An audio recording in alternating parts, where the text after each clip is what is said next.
It's time to start the only way we know how, with the warm-up. Brought to you from our friends at Brick & Barrel. With a wonderful family atmosphere, Brick & Barrel has a beautiful beer garden and is just the place to take in a game or celebrate after. Brick & Barrel, 155 Joyner Parkway in Lincoln. The way you warm up is the way you perform. So to be the best, you gotta warm up with the best. So warm up with us as we sit down with a member of the Potters coaching staff to talk all things Potters. It's time to get loose and warm up right here on Stone's Radio Networks. Welcome into the warm-up. Mark the Phantom Low here with a member of the Potter staff, officially an assistant on the Potter staff, Nate Esposito. Nate, thanks for joining us. Absolutely. Thank you. We're trying to get you up here all season long. First of all, let's get down to business. What the heck's an assistant do? Yeah, man, the assistant job, huh? Yeah, you're the assistant. Exactly. You know, I would say the assistant kind of can take care of individual players' needs, can really work with guys individually, while, you know, the manager, operations, front office, they kind of have to look at the whole picture a little bit. Yeah, well, when I first heard word that you had arrived, you were pitched to me as a kind of a defensive specialist. Is that accurate? Yeah, I would agree with that for the most part. So what makes a defensive specialist? I mean, obviously you can handle the glove, okay, Yeah. you can handle the leather, but how do you communicate that to the guys? Yeah, I would say the defensive specialist would kind of have to really be good at, you know, running the defense, understanding where everyone's supposed to be on certain situations. And, you know, obviously you got to handle the glove, but you got to be able to communicate and help people understand what's going to happen next. Well, you know, we've seen obviously a lot of games, and a lot of times you play teams that you don't see very often, so you don't do a lot of changing with the alignments. But when you're taking a team on like Healdsburg or anybody in the CCL North, is there scouting that goes on? Are you adjusting your defensive alignment from player to player? I would say right now, maybe individually, maybe we move the shortstop in the hole, like things like that. But it's difficult in summer league because I've only had the chance to see these guys one time, and I know some of the coaches have seen them a couple other times, but guys come and go, and honestly, the sample size is tough to really just go all out on. Like, I can't shift the whole defense to the left side on 25 at-bats, right? Yeah, so you're basically kind of matching the defense to what your pitcher does, I guess. I would say more towards the hitter's strengths. Okay. Trying to match with what the pitcher's doing can kind of cause some issues here and there. You know, maybe he's a slider guy. We don't want to go in too much.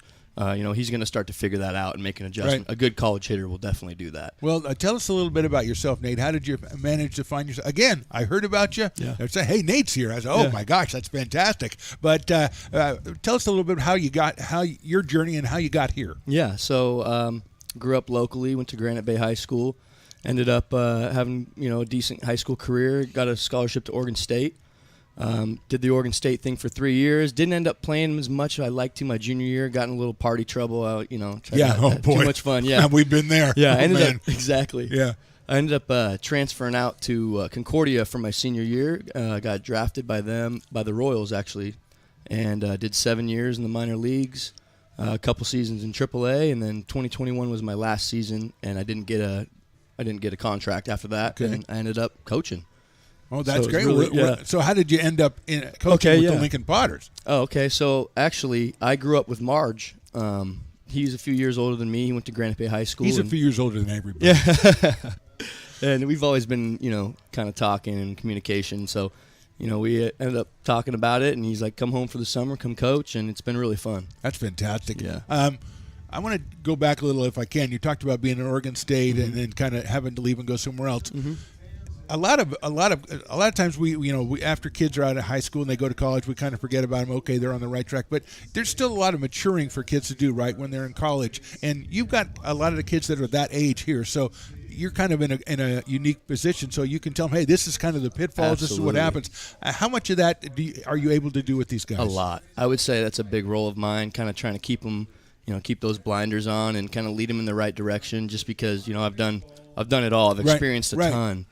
Made great decisions. I've made some bad ones, and I think that hearing it from a guy that's fairly young, someone that recently kind of just did what they're doing, they really listen to that, and they really open up about that. So it's been good. I've gotten through to a lot of guys, and it's been a lot better for sure. It sounds like that's the same thing that March does himself. He's a little bit older, like you say, but having guys that not only have been done the things at a higher level, but also it was a struggle. It wasn't like an easy path for you guys. You had some obstacles in the way, and hearing I would think that kids hearing that from you, it really carries a lot more weight. Absolutely, because they all know they're at that age where they're going to make mistakes, where they want to make mistakes. So it's kind of comforting to them, to have some people around that have also done things that, maybe weren't the right decision, and it's kind of helpful to kind of get them right back on the track. Absolutely. So tell me, you've only been here a little bit, and I know you've probably done coaching before, but how do you find coaching on this level and in front of these fans? It's been a fantastic summer as far as the fans is concerned,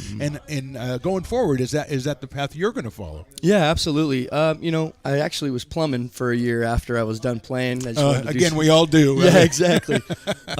And that was kind of what made me realize, I want to coach. I want to get back in there. I don't want to plumb anymore. Exactly. But I really take an interest at this level just because it's such an important part of their lives. It can really catapult them to not just baseball, but a job in sales, a job in anything, right? Right. So I really like 18 to 23-year-olds. They're sponges. There's a lot less. I don't want to say disrespect, but they have a lot more respect for the guys that have been around for sure. That's nice. That's good to hear. Yeah. So last question I'll ask you. Tell me, and this is tough because you've only been here a while, what guy in the squad, what Potter right now reminds you the most of you when you were, coming through Oregon State or whatever? Yeah, that's a good question. He's a lot goofier than I am, but I would say Nolan Wilson. He's kind of my guy. Okay. We grew up in the same area. He played for my dad as well at Granite Bay, and we get each other a little bit. So I would probably say Nolan. Well, although he is a little goofier. He is definitely a lot goofier. I know. I know that. I've heard that around. Yeah. Nate, thanks for coming up here. It's been a real pleasure getting to know you and talking to you. Hopefully, we can talk to you again. Absolutely. Nate Esposito. He's the assistant on the Potter staff. We're back with more after this on the Stones Radio Networks. Thanks. Lincoln Potters Baseball. Placer County's best-kept secret is back for another exciting summer at historic McBean Stadium. 33 action-packed home games loaded with fun for the whole family. Local beer, wine, and eats. Fireworks, giveaways, theme nights, kids zone, and more. Come join in the fun and enjoy small-town baseball with Major League Entertainment. Tickets on sale now at LincolnPotters.com. Lincoln Potters Baseball.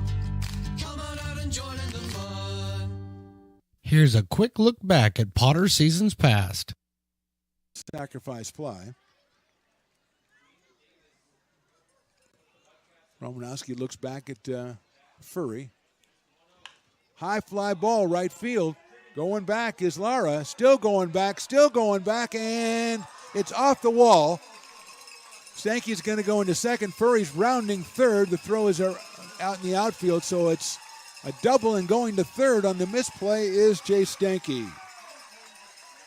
Team leader and right in the heart of the lineup there at the number 3 spot. Usually playing third base. I know Ryan likes to give his regular guys a little stint at DH every once in a while to take them off the field, save their legs. Walden leading off at first base. Chase Stanky to follow. Here's Perkins pitching. It is grounded slowly to the left of third base. Bobbled at third base, picked up, gunned across the diamond, and gets him at first. Oh, no, he did not get him at first base. Furry beats it out. Close play. Hero is behind the plate. Ryan Broman left. Coleman Schmidt in center. And Kavaris Tears is in right field. That is the lineup for the Walnut Creek Crawdads, who are probably the hottest team in the CCL right now. Their record at 10-5. Here's the pitch on the way to Chase Stanky. Line drive left field. That's going to get down for a base hit.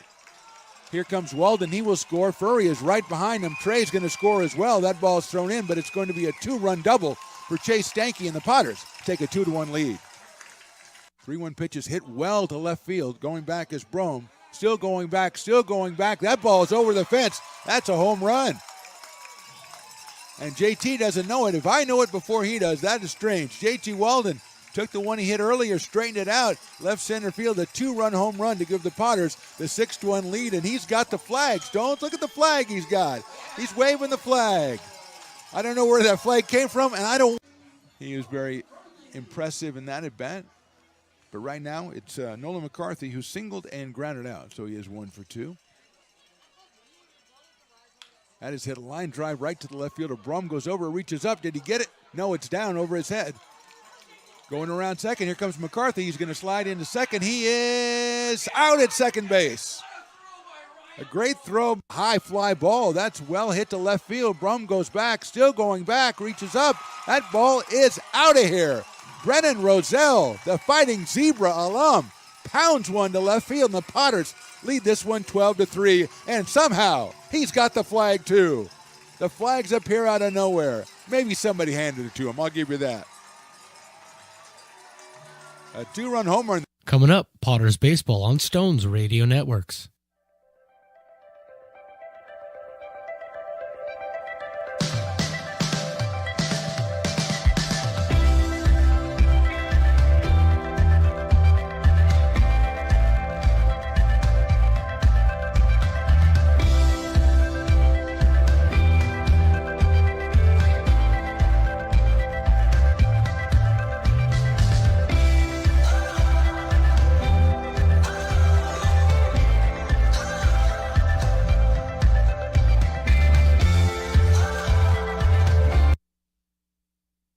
Here's a quick look back at Potter seasons past.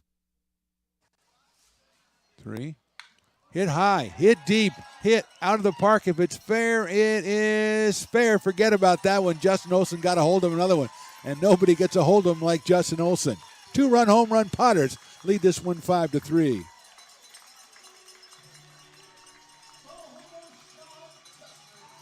Second home run for Justin Olson. 8 runs batted in now. No doubt about well, there was doubt about that one.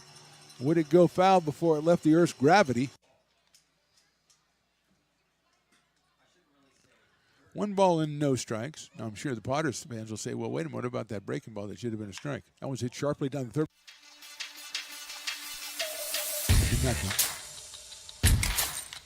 Hit that one up in the air to left field. Going back is Allen. Still going back, still going back. He runs out of room. That ball's out of here. Peyton Brennan did it again. So, I don't know. Again, it's Texas, so you don't really know. That's hit out to center field, short center field. Jansen's coming in. He falls down, gets up, makes the catch. And then he's going to throw. It's going to come to third. Chamiso cuts it off. The tag is applied, and I think they got him at third base. They did. And I do believe the run is scored. We'll double check and make sure. High fly ball right field. Going back. Forget about it. A pinch hit home run for Luke Lavin.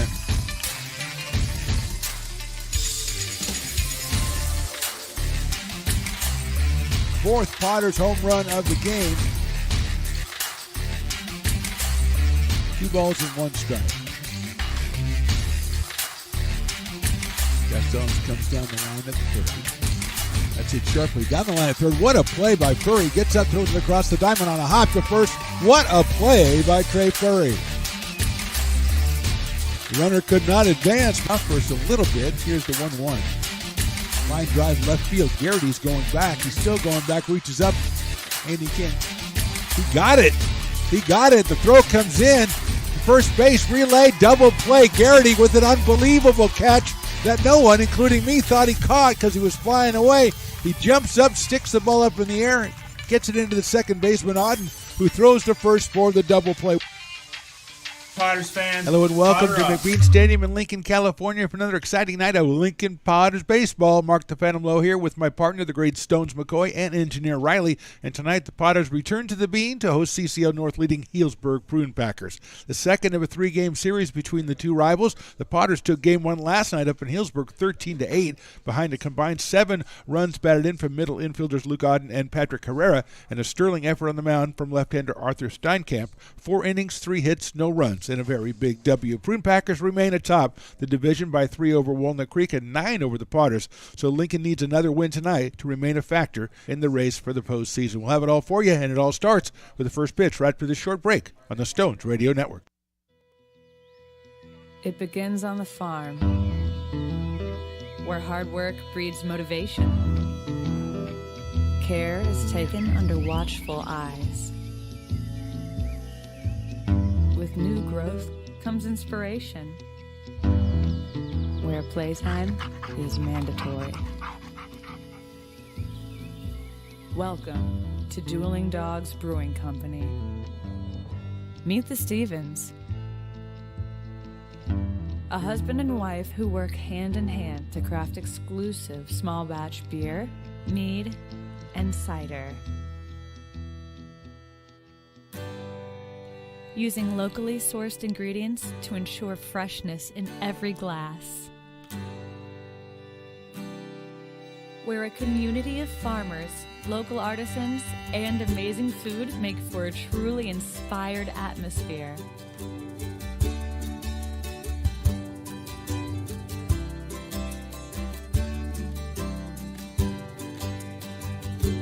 At the end of the day, we know the value of hard work. The families it unites, it's in the pride we take, the stories we tell, and the best friends who are cherished. Dueling Dogs Brewing Company.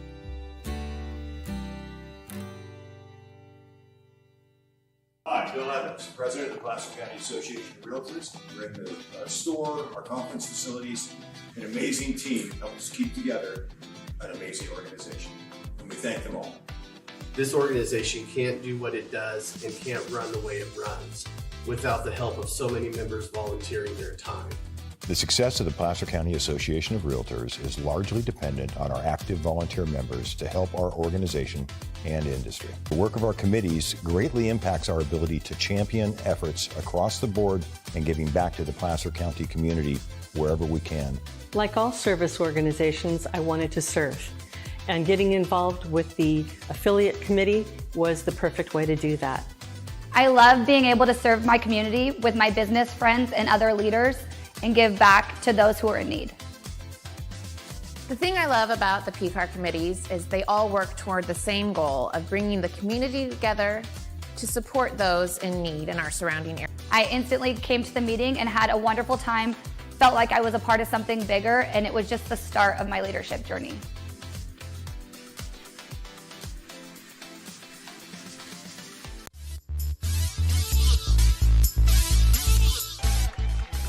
And good evening again, everybody, and welcome to McBean Stadium in lovely Lincoln, California. A beautiful night for baseball here in Lincoln as the Potters will take on the Healdsburg Prune Packers. Mark the Phantom Low back here with you, along with Engineer Riley and the great Stones McCoy lurking somewhere in the background with intern Jack, otherwise known as Bulldog. And so we're getting ready for the first inning of this one. The Potters won last night in Healdsburg 13-8, and the Potters, with that win, improved to 25-17 on the season overall and 12-12 in league play, which is important because they are fighting the Sonoma Stompers for third place and a postseason berth, and the Stompers are well out ahead of the Bay Area Admirals already today in the top of the sixth inning. That is 11-4 for Sonoma. Otherwise, in the CCL North, the Crawdads are making short work of the Mudcats. They lead them 13-4 in the top of the ninth. This is the other CCL North game being played today, and it'll be Colin Riley, the right-hander out of Seagirt, New Jersey, and Tulane University, who takes the mound against the Healdsburg Prune Packers. Colin 1-0 with a 2.79 ERA so far this season. 9 2/3 innings pitched, 11 strikeouts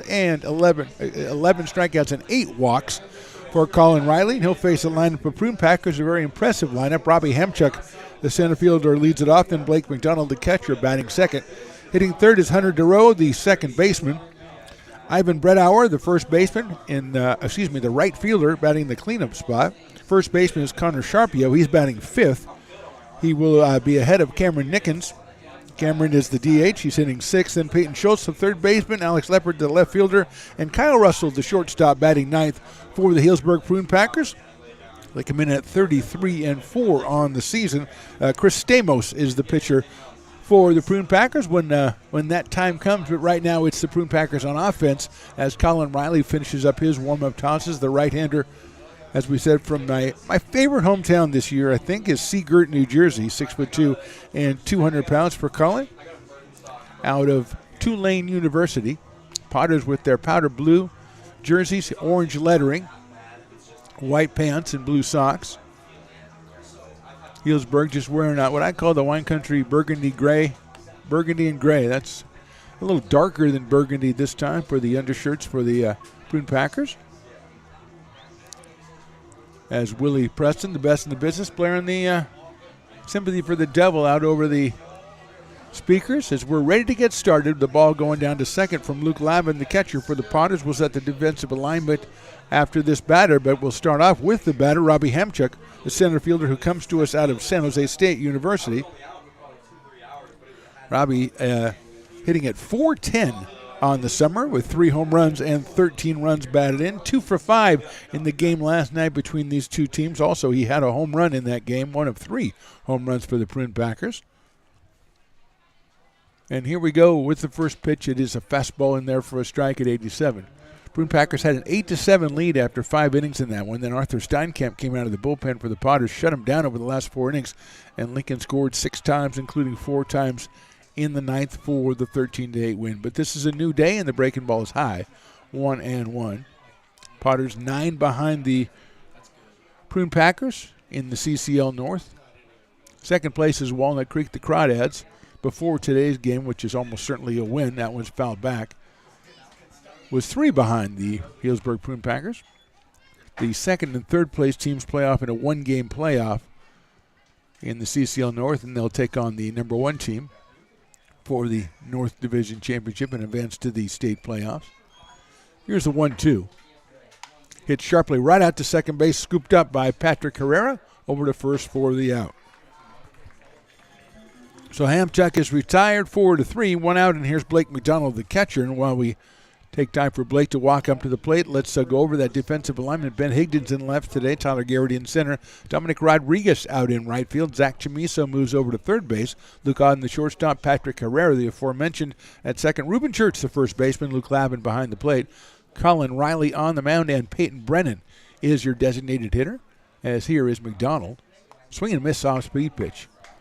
Blake at .284, a home run, and he's driven in 10.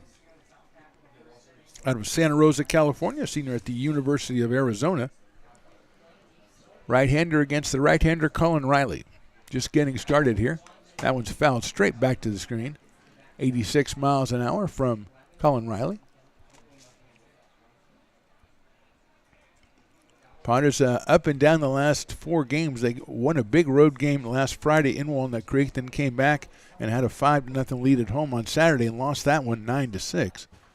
That's in the dirt for a ball. Then on Sunday, a slugfest with the Crawdads, won by Walnut Creek 18-16, and the Potters came back last night, went up to Healdsburg and won. So they're 2 wins in the last 4 games, both on the road. They lost the only home game they had, and they are back at home today. There's a ground ball to the left of shortstop, picked up by Luke Auden on the run, guns it across the diamond to first base for the second out. And that'll bring up Hunter DeRoe, who is very, very hot all summer for the Prune Packers. .458 for Hunter, 7 home runs, 29 runs batted in. He was 2 for 4, and he had a home run in last night's game. Hunter out of Vacaville, California, and also San Jose State University. Right-hand hitter steps in against Riley. A couple of ground outs for the Prune Packers up till now. Ivan Bredauer, the right fielder in the cleanup spot, he is on deck. He's a relatively newcomer to the Prune Packers. Big break ball high and outside, so it's 1-0 to Hunter DeRoe. 2 for 4 with that home run last night. 29 runs batted in on the summer. Swinging and a miss at the fastball. 86 miles an hour from Colin Riley. 1-1. Good-looking crowd out here on a Wednesday evening. Very pleasant day for baseball.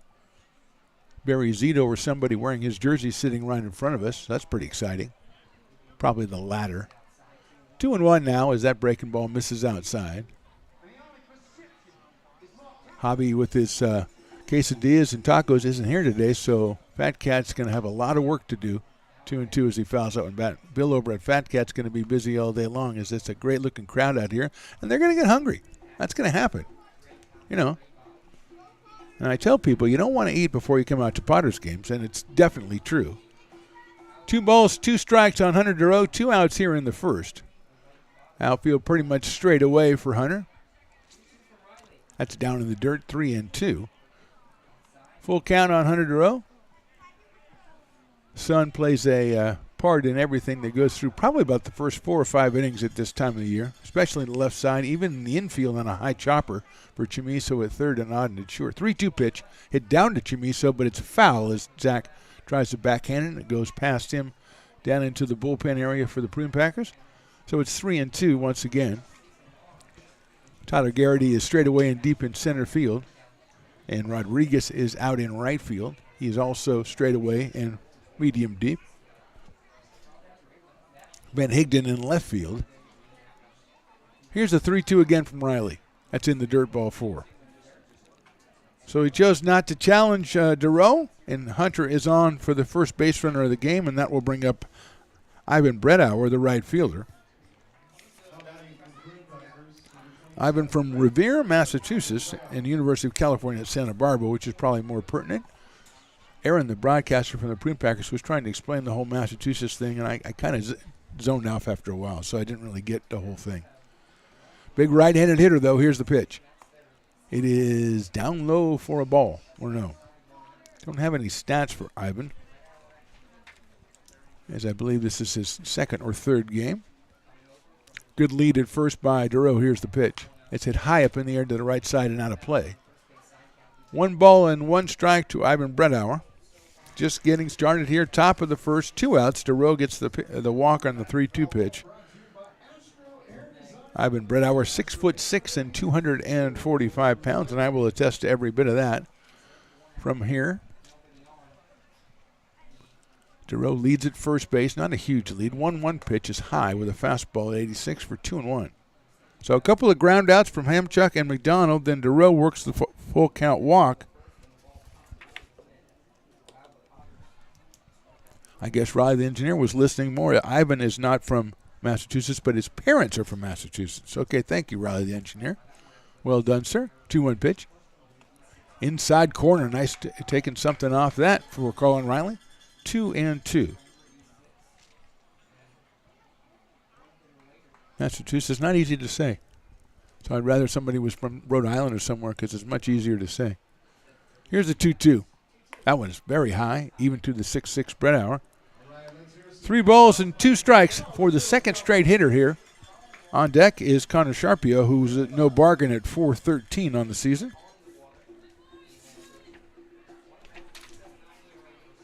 Duro will be going on the 3-2 pitch with 2 outs here in the first, and there he goes. Fastball in there, call strike 3. Beautiful pitch at 88 from Colin Riley. No runs, 1 left. We go to the bottom of the first. Packers nothing. Potters coming to bat. Loomis Basin Brewing Company, a proud sponsor of your Lincoln Potters. Visit them at 3277 Swetzer Road in Loomis or call 916-259-2739. Have you ever wondered, what is CMN? I thought so. Let me help. CMN stands for Children's Miracle Network, a non-profit organization that raises money for children's hospitals. Locally, UC Davis Children's Hospital is your CMN hospital, the only one in our area. It is a nationally ranked comprehensive children's hospital that provides the highest quality of care to pediatric patients like me. How is this level of care possible? With help from CMN donations. CMN teamed with corporate partners and community donors to fundraise for things like equipment, research, and patient care.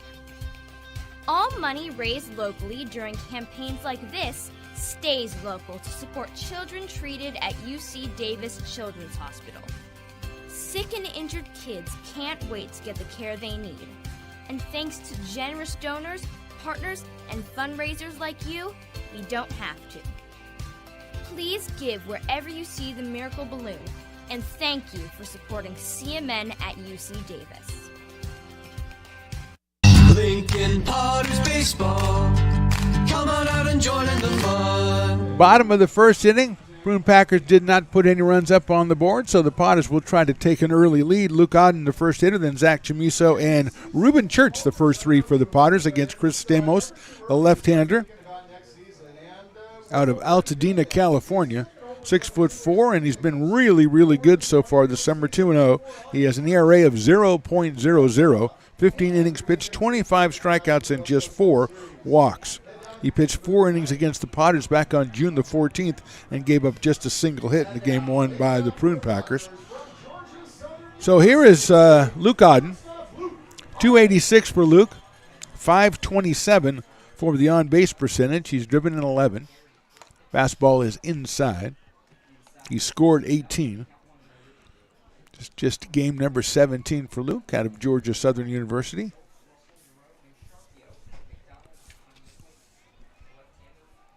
Stamos from the stretch has popped up right side. Coming in is Bredauer, and he's got a beat on it, makes the catch in short right field for the first out. So Luke flies to right for out number one. Defensively, as far as the Prune Packers are concerned, Alex Leopard out in left field, Ivan Bredauer in right, as we said, Robbie Hamchuk in center field, Peyton Schultz at third, Kyle Russell at the shortstop, Hunter DeRoe at second, Connor Sharpio at first. Behind the plate is Blake McDonald, Chris Stamos on the mound, and Cameron Nickens is the DH for the Prune Packers. And here is Zach Chamiso, swinging and a miss at an off-speed pitch. Actually fouled that one off at the plate. Zach at .325. Scored 22 runs, driven in 14. He does have a home run. 0 for 5 in the game last night for Zach Chamiso. He's up here against the tough left-hander and Chris Stamos, and he fouls that one away. A fastball at 89 from Chris. 0-2 on Zach Chamiso. Ruben Church, who's been hot lately, on deck. A couple of Potters have been hot. Nolan Wilson is 8 for his last 10. He's not in the lineup right now, but I'm sure pinch hitting duties arise, he will be the first guy that JP calls. Outside for a ball. 1-2. Delightful interview in the pregame on the warm-up with Nate Esposito, the new assistant on the Potter staff. Another guy with some professional experience that can communicate some life lessons to the players. And we are lucky to have him here. Here's the 1-2. Swing and a miss. Got him on strikes. So 2 outs quickly on the Potter side here in the first inning. And here's Ruben Church out of Maryville, Tennessee, and the University of Kentucky. And Ruben, as we say, has been swinging a good bat. He's at .364 on the summer. 2 home runs, and he's driven in 11. Just his 8th game. And he has scored 6 runs. .567 OBP for Ruben. Takes the first pitch a little bit high at 87 from Chris Stamos. 1 ball and no strikes. Peyton Brennan, the DH, is on deck. Another Potter that's been swinging a hot bat lately. 1-0 pitch just misses that outside corner, so it's 2-0.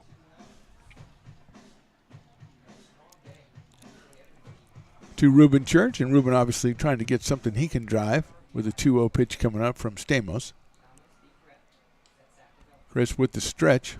Breaking balls outside, so 3 balls and no strikes on Ruben Church. And again, Ruben, summer ball 3-0 is usually just a green light. Swinging a foul ball back to the screen, so there's that green light. 3 balls and 1 strike.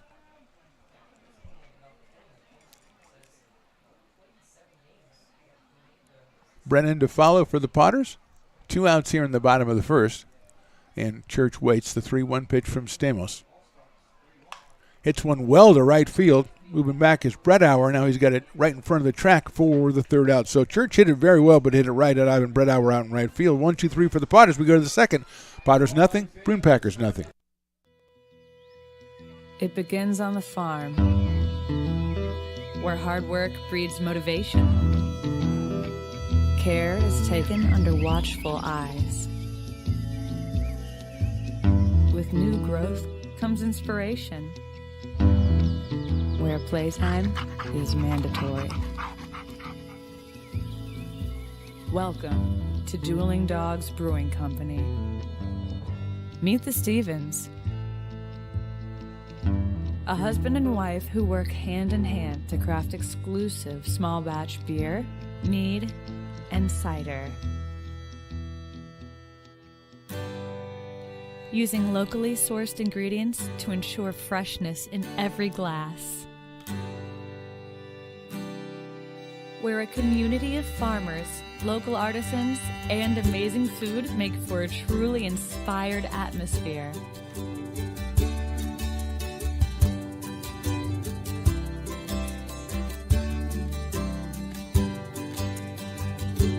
At the end of the day, we know the value of hard work.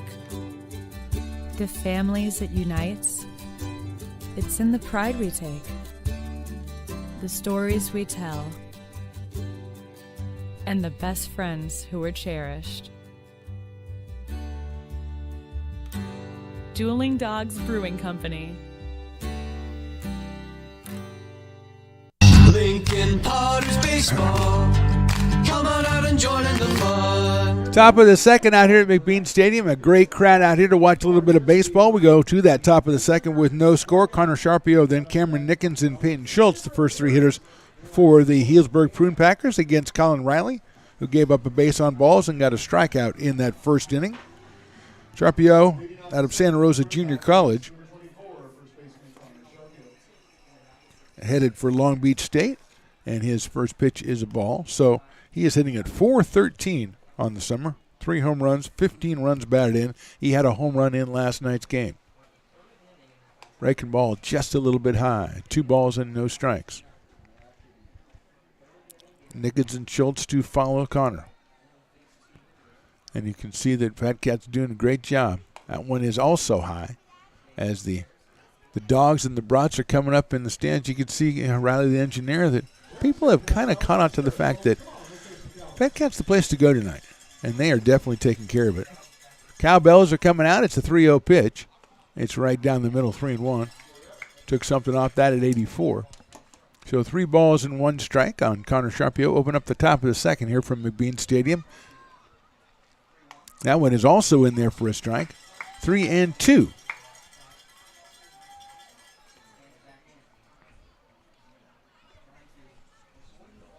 Three-two pitch coming. Swing, did he go? I think he did. Now he's going to have to pick it up, Luke Lavin. He'll throw it down to first to Ruben Church, and a big strikeout of Sharpio is coming all the way back from 3-0. Colin Riley got him on a breaking ball, the 3-2 pitch, and that'll bring up Cameron Nickens. Cameron at .354 is the DH today for the Prune Packers. 5 home runs, 22 runs batted in. Cameron out of the old-fashioned sounding town of Magnolia, Texas, in the University of Houston. I think our buddy Zach Arnold played at the University of Houston this year. Also taken in the Major League Baseball draft, part of legend. One of our favorites. 1 ball and no strikes to Cameron Nickens. Swing and a miss. Nice breaking ball from Colin Riley.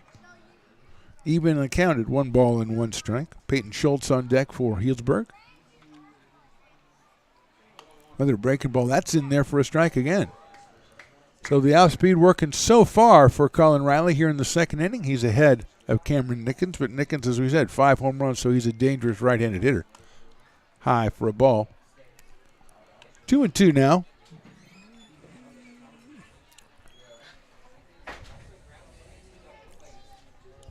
Oh, Riley the engineer is the luckiest person in the world.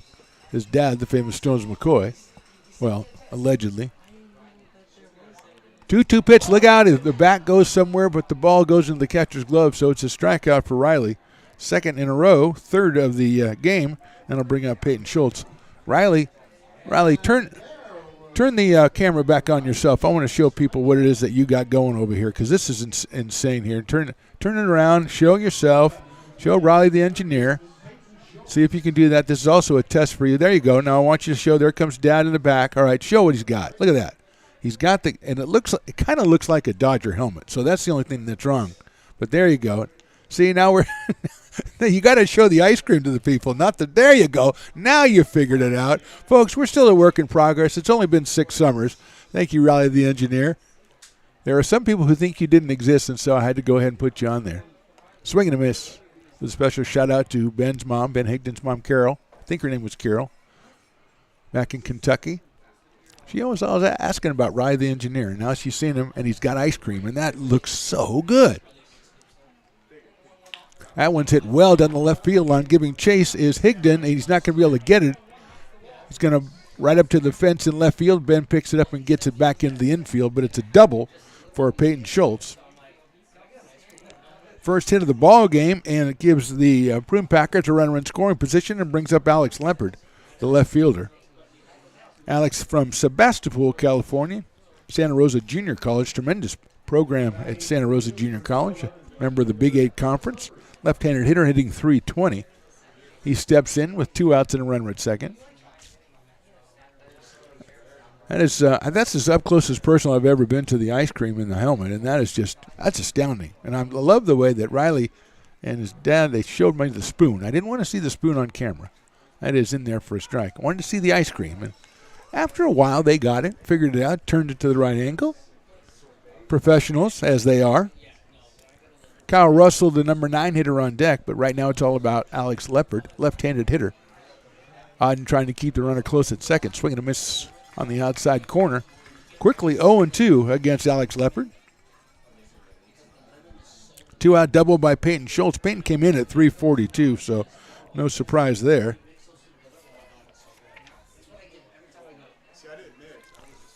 Third baseman at UC Berkeley. 0-2 coming up from Riley. High fly ball, right field. Short right field, second base goes out. It's going to be a pop second base, and then it's Patrick Herrera to make the play. So good job by Riley to retire. Leopard with the runner at second, a hit, but nobody in. And we go to the bottom of the second. Potters nothing, Packers nothing.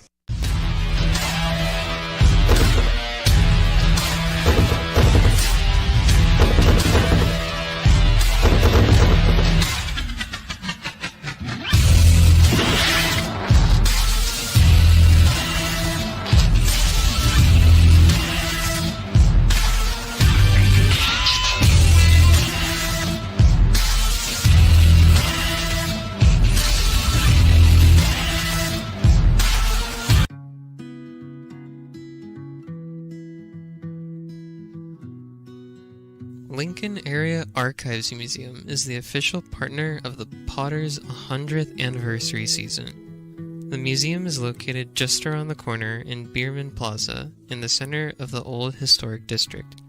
Plan your visit and learn about early Lincoln history. The mouth-watering Big Mac with a savory Filet-O-Fish and a tasty McChicken. My goodness, that looks good. Oh, you're making a McDonald's menu hack. Yes, a land, air, and sea. Oh, it's going to tip over. No, it's good. It's good. Very stable. Order the land, air, and sea by name. Build it by hand. Lincoln Potters Baseball. Come on out and join in the fun. Bottom of the second inning. Hopefully you enjoyed the Stones cam there between innings and saw Piper. I didn't really notice. Riley, what was Piper doing? He do okay? Shooting people with the I like that when he shoots people with the water gun. That's fantastic. If you're going to lose, go down in flames and go down shooting people with water guns. I love that. All right, so Piper, a good loss. No egg on your face. And we go to the bottom of the second. Peyton Brennan, Dominic Rodriguez, and Ben Higdon in here against Chris Stamos, who retired the Potters 1-2-3 in the bottom of the first, extending his scoreless streak to 16 innings. Now Willie Preston, the best of the business, he's pointing out Riley and his chocolate ice cream. You can't let that melt now, Riley. You got to go ahead. I know you're very busy working hard up here. Left-hander against left-hander again. Brennan at 324 on the season. 3 home runs, 16 runs batted in. Swinging and a miss off speed pitch. Peyton from Rockland, California, and UCLA. 0-1 from Chris Stamos. Swing and a miss again. That one another off-speed pitch. That one down in the dirt. 0-2 quickly on Peyton Brennan. 26 strikeouts now in 16 innings for Stamos this summer. The left-hander delivers. Check swing is high. Did he go? No, he did not. That was at 88 from Chris Stamos. So a pretty good fastball and an excellent off-speed pitch from this left-hander at 6'4". That's hit sharply down the first base line, but foul over by the Potters dugout. Potters wearing the powder blues today with white pants and blue socks. Slightly closed stance from Peyton Brennan. Waits for the 1-2 pitch. That's in the dirt, 2-2. So he laid off that one this time and even the count at 2 balls and 2 strikes. Potters won the game between these two yesterday, 13-8 in Healdsburg on a seesaw affair. Potters have been playing some really interesting games as they played the Crawdads and the Prune Packers, the two top teams in the CCL North. 2-2 pitches inside, 3-2. A big win on the road against Walnut Creek Friday, then a tough loss on Saturday as they came out to a 5-0 lead, including a 3-run home run by Peyton Brennan. Here's the 3-2 from Stamos. Hit sharply out toward shortstop, picked up by Kyle Russell across the diamond, and he got him at first base just by a half a step, if that. Now, Stamos reached out with his bare hand to kind of try to make a move on that ball, and it's a good thing it did not hit his hands because you don't want a pitcher sticking that hand out there. Russell came on and had to gun it across the diamond to get Brennan, and he did by that whisker over there. Here's Dominic Rodriguez hitting at .250.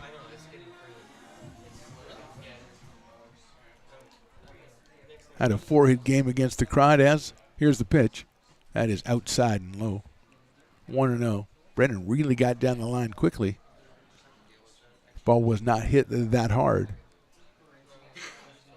Ben Higdon to follow here in the second. That's popped up by Rodriguez out of Turlock, California, and San Joaquin Delta College.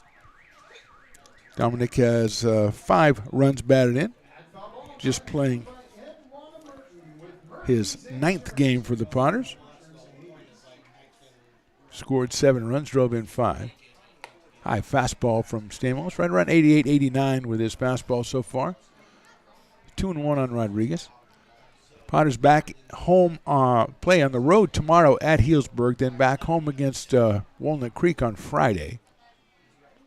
That's sharply chopped down to third base, handled by Peyton Schultz. He takes his time across the diamond and gets him by a step for the second out. So Rodriguez bounces out to Schultz at third base, 2 outs, and Ben Higdon will be the hitter. Ben at .253 on the season, 3 home runs, and he's driven in 13 runs. He scored 17 runs out of Paducah, Kentucky, in the University of Kentucky. He's had Potters back at home on Friday against Walnut Creek. That's slated for a 6:35 first pitch. Higdon takes inside. But it's supposed to be very warm on Friday, so keep your eye on social media, etc., to see if maybe they move that one back to 7:15. But right now it's 6:35. Swing and a miss by Higdon, 1-1. And it's a huge night because it's Harry Potter night. So, I mean, usually you get Harry, you get Hagrid. Mrs. McGonagall has made an appearance. Swing and a miss again by Higdon. 89 from Stamos, 1-2. So it's we'll see who's out here on Friday, but it will be a cornucopia of Harry Potter stars. Hopefully we'll get Snape out here. Hit sharply out towards second base, handled by DeRoe. Takes his time, throws to first, and gets him by a step. So 3 groundouts for the Potters in the second. We go to the third. 0-0.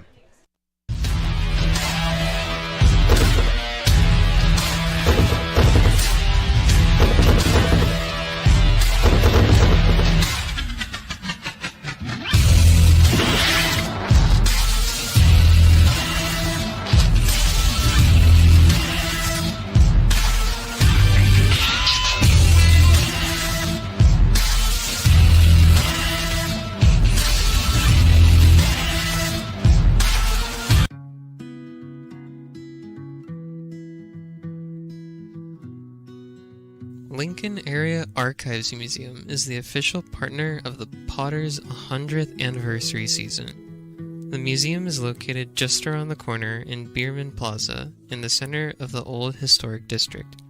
Plan your visit and learn about early Lincoln history. The mouth-watering Big Mac with a savory Filet-O-Fish and a tasty McChicken. My goodness, that looks good. Oh, you're making a McDonald's menu hack. Yes, a land, air, and sea. Oh, it's going to tip over. No, it's good. It's good. Very stable. Order the land, air, and sea by name. Build it by hand. Lincoln Potters Baseball. Come on out and join in the fun. Top of the third inning. No score so far to be Kyle Russell. Then the top of the order, Robbie Hamchuk and Blake McDonald against Colin Riley, who has 3 strikeouts in the first 2 innings, has allowed 1 hit, 2 base runners. He gave up a walk in the first inning. Forgot that tonight was ladies' night.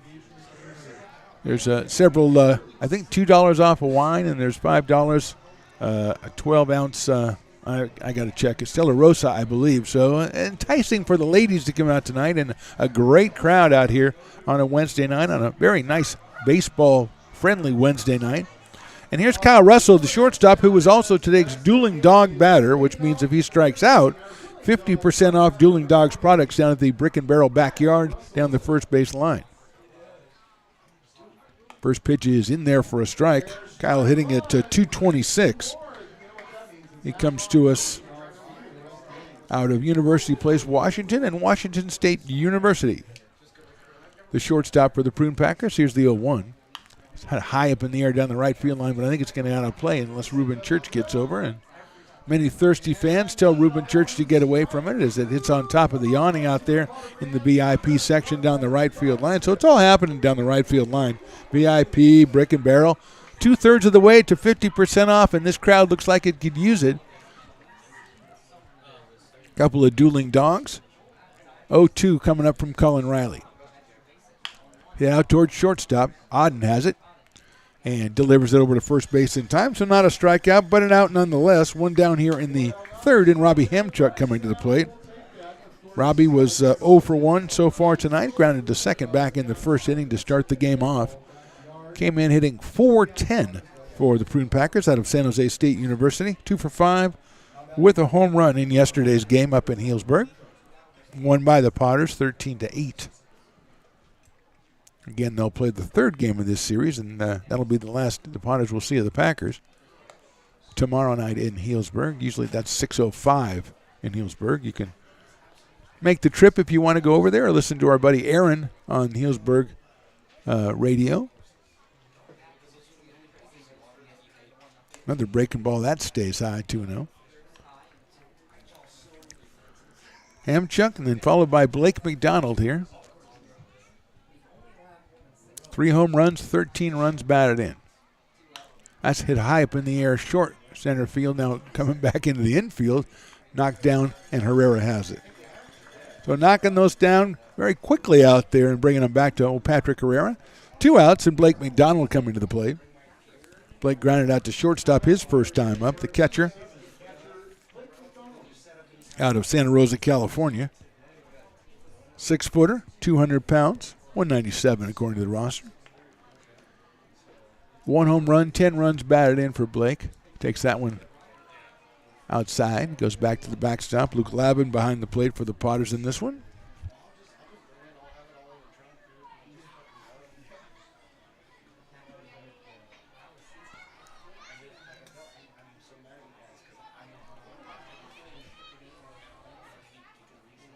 That's high for a ball. Looking at the scoreboard, there's late rallies by a couple of teams in the CCL North. Stompers now leading the Admirals 11-6, and that's in the bottom of the 8th. And the Crawdads had a 13-4 lead over the Mudcats.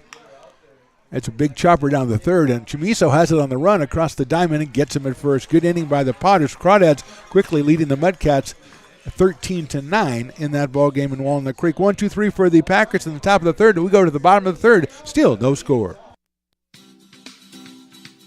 Astro Air Design Incorporated, where you feel the difference. We are a locally owned and operated heating, air conditioning, and custom sheet metal company committed to the highest quality of craftsmanship at a competitive price. Our trained and certified technicians have the knowledge and experience required to install, maintain, or repair your home comfort solutions. Our upfront pricing gives you the peace of mind because you know your price is locked in. Call Astro Air Design Incorporated today.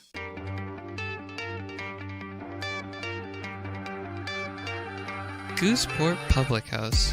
We have sports on 10 big screen TVs, 23 beer taps with classics and crafts, a full bar with creative craft mixed drinks, live music, and most importantly, great fresh food. In downtown Roseville off Vernon Street. Only 15 minutes from the ballpark.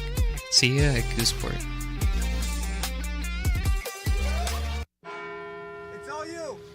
I insist. It's your turn. Nope, I think it's your turn. I appreciate you so much. Thank you so much. Go. I appreciate your appreciation. It fills me. Safe drivers save money with Farmers. Just for driving safely? It's a Farmers policy perk. Get Farmers and you can get a safe driver discount simply for having a clean driving record for 3 years. Come on. After you. After you.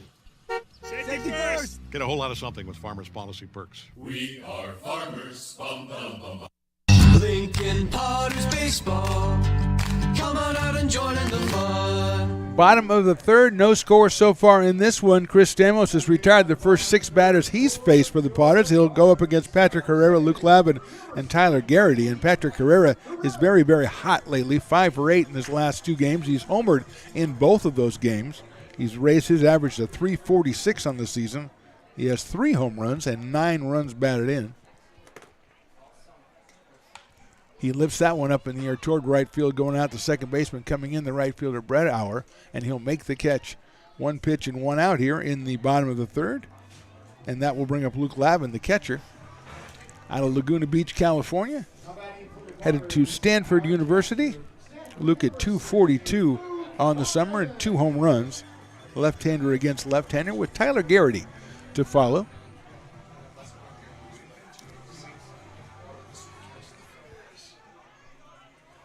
Stamos from the stretch delivers that one down low for a ball. 1-0. Luke Lavin at 6'1", or 6'4". That's what I thought. 6'4", pretty tall for a catcher. Of course, we had Daniel Susak here, who was also very tall for a catcher. He did all right. Hit to left field, and the left fielder can't see it. Then he finds it. Nice play out there in left field by Alex Leopard. Looked like he couldn't see it, but it was right at him. And he managed to make out the orb coming through the sky and made the catch. So another good hit, well-hit ball by the Potters, but 2 outs, and here is Tyler Garrity, the center fielder. Tyler comes to us from Seneca, Kansas, and the University of Kansas. He steps in here with an average of 282, 2 home runs, and a robust 17 runs batted in. And he is the only obstacle to Stamos going through the Potters lineup 3 times in a row here. Hits it sharply to left to shortstop, or left to third into left field for a base hit. Right in the hole for Tyler Garrity, the first hit of the game for the Potters. He is at first base with 2 outs, and here's Luke Auden, the switch inning shortstop, who flied to right his first time up. So Tyler didn't let a lot of time go by. He took the first one, he liked, hit it to the left of Peyton Schultz. No chance for Peyton to make a play on it. And over at first base is Tyler Garrity, and Luke hitting a 286 coming in.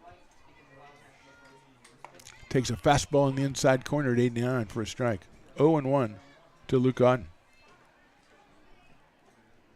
1 hit for each team now.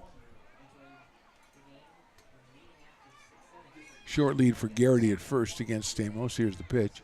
Fastball is in there again at 88. 0-2 on Luke Auden.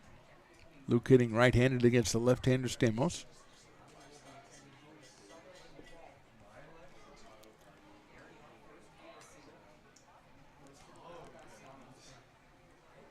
Fastball high for a ball.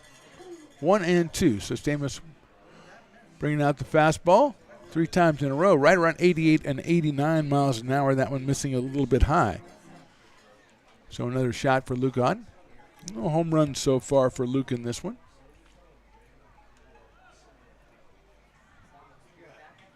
He watches that one in there, and did he go? No, he did not, I don't think. And it's going to be 2-2 on Luke Auden. He's picked up 21 walks on the summer. His on-base percentage, .527 coming into this one. 2-2 coming up from Stamos. Short lead by Garrity at first base. Pops it up to the right side, and that's going to be out of play. So Luke will get himself another shot. We are in the bottom of the third inning. 2 outs for the Potters. Garrity with the first base hit for Lincoln. A solid single to left field. Outfield straight away for Luke Auden. Pretty deep in center is Robbie Hemchuk.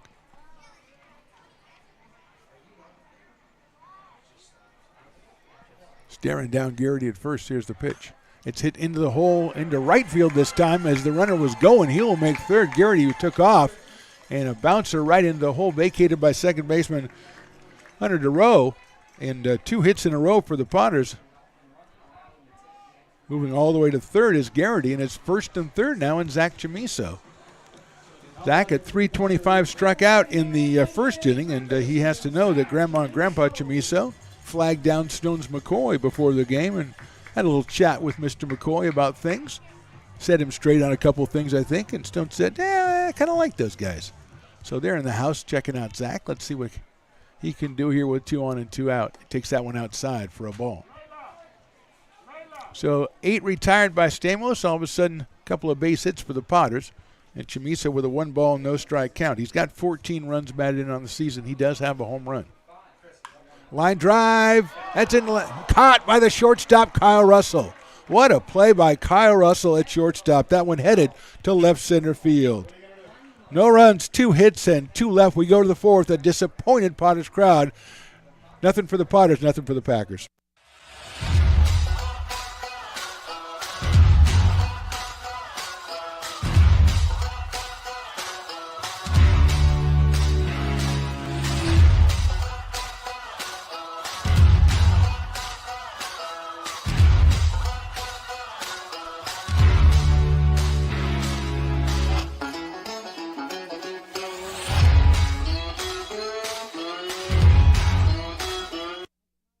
Being in the market for a new home comes with more than just buying a property.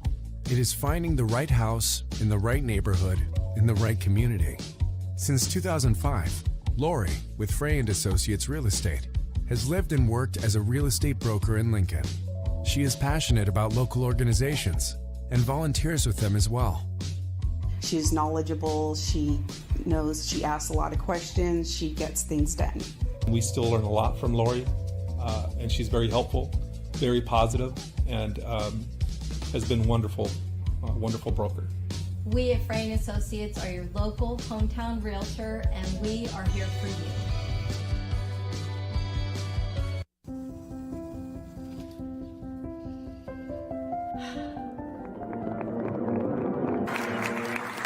Welcome back, Olympia's 5th grade orchestra. Perhaps there's no place like your home because you made it so at RC Willey. Lincoln Potters baseball.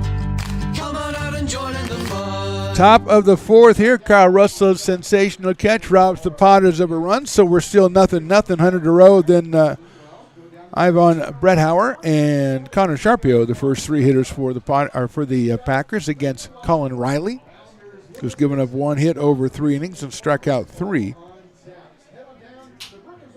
DeRoe got a base on balls back in the first inning. Hunter sporting that .458 average, 7 home runs and 29 runs batted in. And a Potters Stones Radio Network's happy birthday to JoJo Villarreal, one of our favorite Potters. He's enjoying a birthday today. First pitch is just a little bit outside. Stones wanted me to mention it about JoJo, one of his favorites. That one's in the dirt, 2-0. 2 balls and no strikes to Hunter DeRoe. 2 for 4 with a home run yesterday. Pops that one up right side out of play. 2-1. Coming right over here and does not hit the tarp over the fans here, who are very comfortable in this one. Really great crowd out here, especially for Wednesday, although it is ladies' night, and there are several drink specials aimed at the ladies. 2-1 pitch is hit sharply into left field for a base hit. So DeRoe's got himself a base hit. He's 1 for 1. Second hit off Colin Riley, and it brings up Ivan Bretthauer. Took a call, 3rd strike back in the first inning.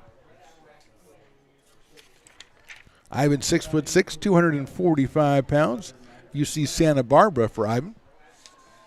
We're number 27 for the Prune Packers. They've got the leadoff runner on here in the 4th. Breaking ball is in there for a strike. Nice pitch from Colin Riley out of Seekert, New Jersey. 6'2", 200 pounds. The right-hander checks DeRoe over at first. He's going to throw over to first base to Ruben Church. So 0-1 on Bretthauer. Connor Sharpio on deck. Creeping off first is DeRoe. To the plate, Riley, a good-looking pitch in there again, an off-speed pitch, 0-2 on Bretthauer. He got the call, 3rd strike on a fastball back in the first inning. Of course, that was a 3-2 pitch as well. He's up to 0-2. Popped up right side. Herrera again making a call right at second base and makes the catch for the out. That one way up there by Bretthauer, but it came down. Third one that's come down to Patrick Herrera already. And that'll bring up Connor Sharpio.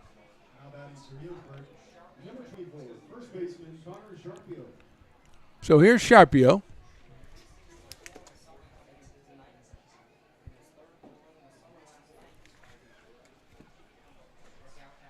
Struck out on his first appearance.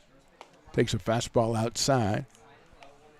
1-0 on Connor from Santa Rosa Junior College.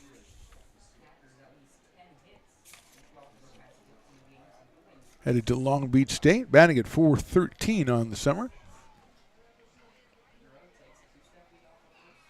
Hit sharply to the right of shortstop. That's into left field for a base hit.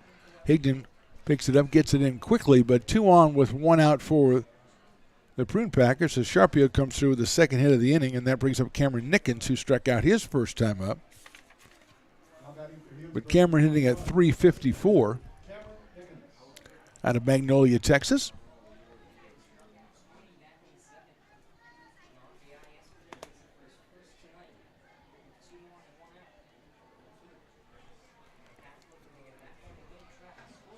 Swing and a miss at a breaking ball. Peyton Schultz on deck. 2 on and 1 out for the Prune Packers here, top of the 4th. That one is in there again. 0-2. Cowbells are going out here. Trying to get Colin Riley past Cameron Nickens here with 2 on here in the 4th inning.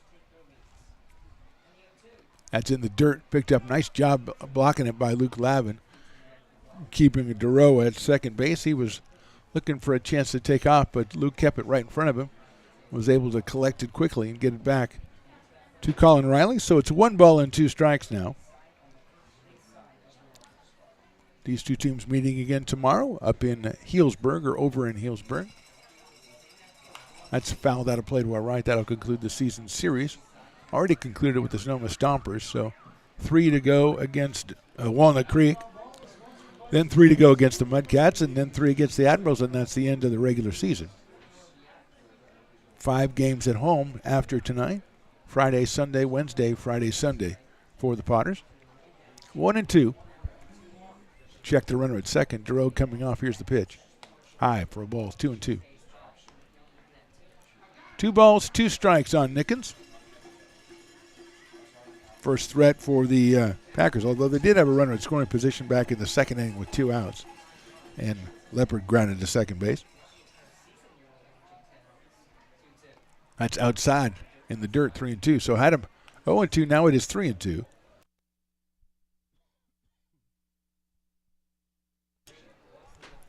Nickens, right-handed hitter against Riley, the right-hander. Let's see if Duro is taken off from second base on this 3-2 pitch with just 1 out. He is not. Swing and a miss off-speed pitch. Beautiful pitch by Riley. He gets the point from catcher Luke Lavin. 4 strikeout for Colin Riley, and that will bring up Peyton Schultz, who doubled to left field his first time up. Came in at .342 and is 1 for 1 in this one. Out of Berkeley, California, and UC Berkeley. Right-hand hitter steps in. Alex Leopard again on deck. Here's the pitch. Hit sharply to the right of shortstop. Nice play out there by Auden to second. He got him at second. What a play. Luke Auden at shortstop to rob perhaps the Packers of the first run of the game. We go to the bottom of the 4th. Packers nothing, Potters nothing. Old Town Pizza, a proud sponsor of your Potters baseball, will deliver you a slice that you won't soon forget. Come see why they've been voted the best of the best 12 straight years. Visit otpizza.net to get yours today. But don't take it from me. I think Old Town Pizza should be expanded through the state or even through the country because it's so delicious.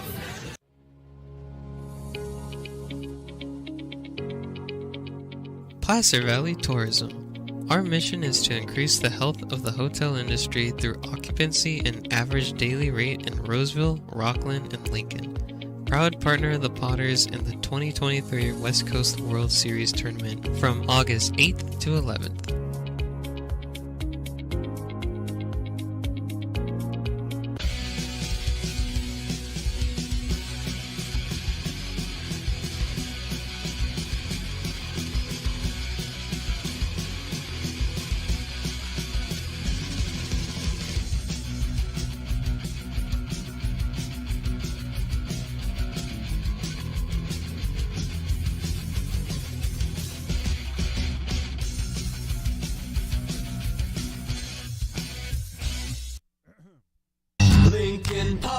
baseball. Come on out and join in the fun. Bottom of the fourth, no score. Watching the Lincoln FC team participants in the air guitar, and they're doing a circle. I don't know what's going on. Somebody's doing breakdancing in the middle. I don't know this is the way they drew it up in practice as far as the air guitar contest, and I don't see how you pick a winner. I give it to the entire football club. The Lincoln FC is the winner for me. I'm sorry, Riley. I know you don't want him to win because you didn't like the program, the celebration, the kind of planned circle thing. I understand where you're coming from, but I'm going to give him the prize anyway. Here's Reuben Church leading off here in the bottom of the fourth for the Potters. Peyton Brennan and Dominic Rodriguez to follow him against Chris Stamos, who escaped giving up his first run of the season thanks to a brilliant play by shortstop Kyle Russell in the bottom of the third. Here's Church, who lined to right his first time up. That's outside for a ball. Took something off that, I would say. It's 67 miles an hour. So it's 1-0 on Reuben. He hits it sharply down the line. What a nice backhand down there by Schultz. Gets up, throws, and he throws it off line. It's going to go down the right field line. Church is going to hold put, though. And I think they're going to go ahead. I think they'll give him a base hit on that because that was a tough backhand by Schultz to try to get Church at first, and he had to make a very long throw. So Church with a single to open up the fourth inning here. Then Peyton Brennan will be the hitter. Peyton grounded to shortstop back in the second, so he is 0 for 1 so far, 324 on the summertime out of Rockland, California. He shows bunt, pulls it back, and it's right down the middle for a strike at 87. Schultz coming in to confront the bunt threat, but it was not put into play. Now he's going to stay even with the bagger a little before that here. Here's the 0-1 from Stamos. Brennan lines that one foul over by the dugout of the Prune Packers. Scatters everybody over there, but it's quickly 0-2 on Peyton. Dominic Rodriguez to follow, then Van Higden. For the Potters here in the fourth, no score. A couple of great defensive plays by the respective shortstops kept runs off the board. That's in the dirt outside. Kyle Russell and Luke Odden.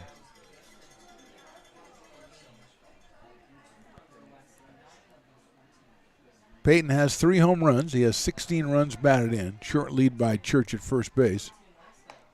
Lays off that one outside, 2-2. Good take by Peyton Brennan.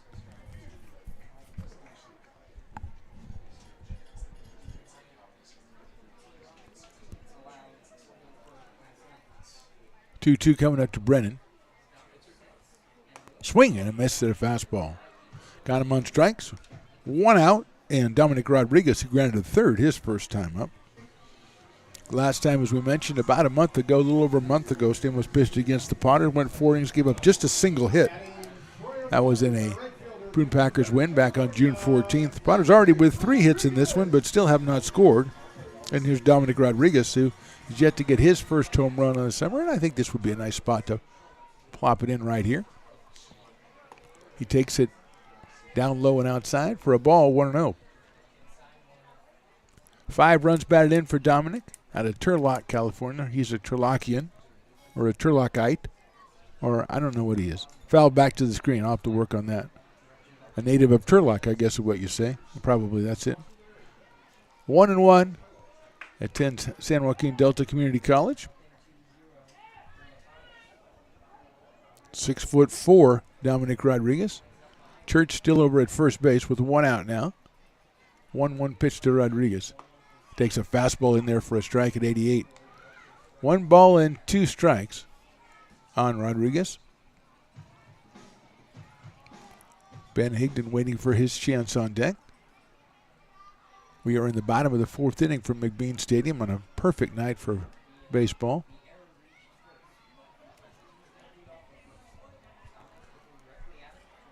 Fastball in there, strike 3. Perfect pitch. Right on that inside corner. Rodriguez is out on strikes. 2 outs, 2 strikeouts for Stamos. That is 3 for Chris. And here's Ben Higden, who grounded his second his first time up. Ben came in at 253 for the summertime. Takes a fastball outside for a ball. Has 3 home runs. I'd like to see 4, but I said that about Dominic, and I jinxed him, so I can't do that to Ben. Church still over at first base. That's high and inside, so Ben quickly ahead in the count. 2 balls and no strikes. Patrick Herrera has been one of the hottest potters with the stick. He is on deck.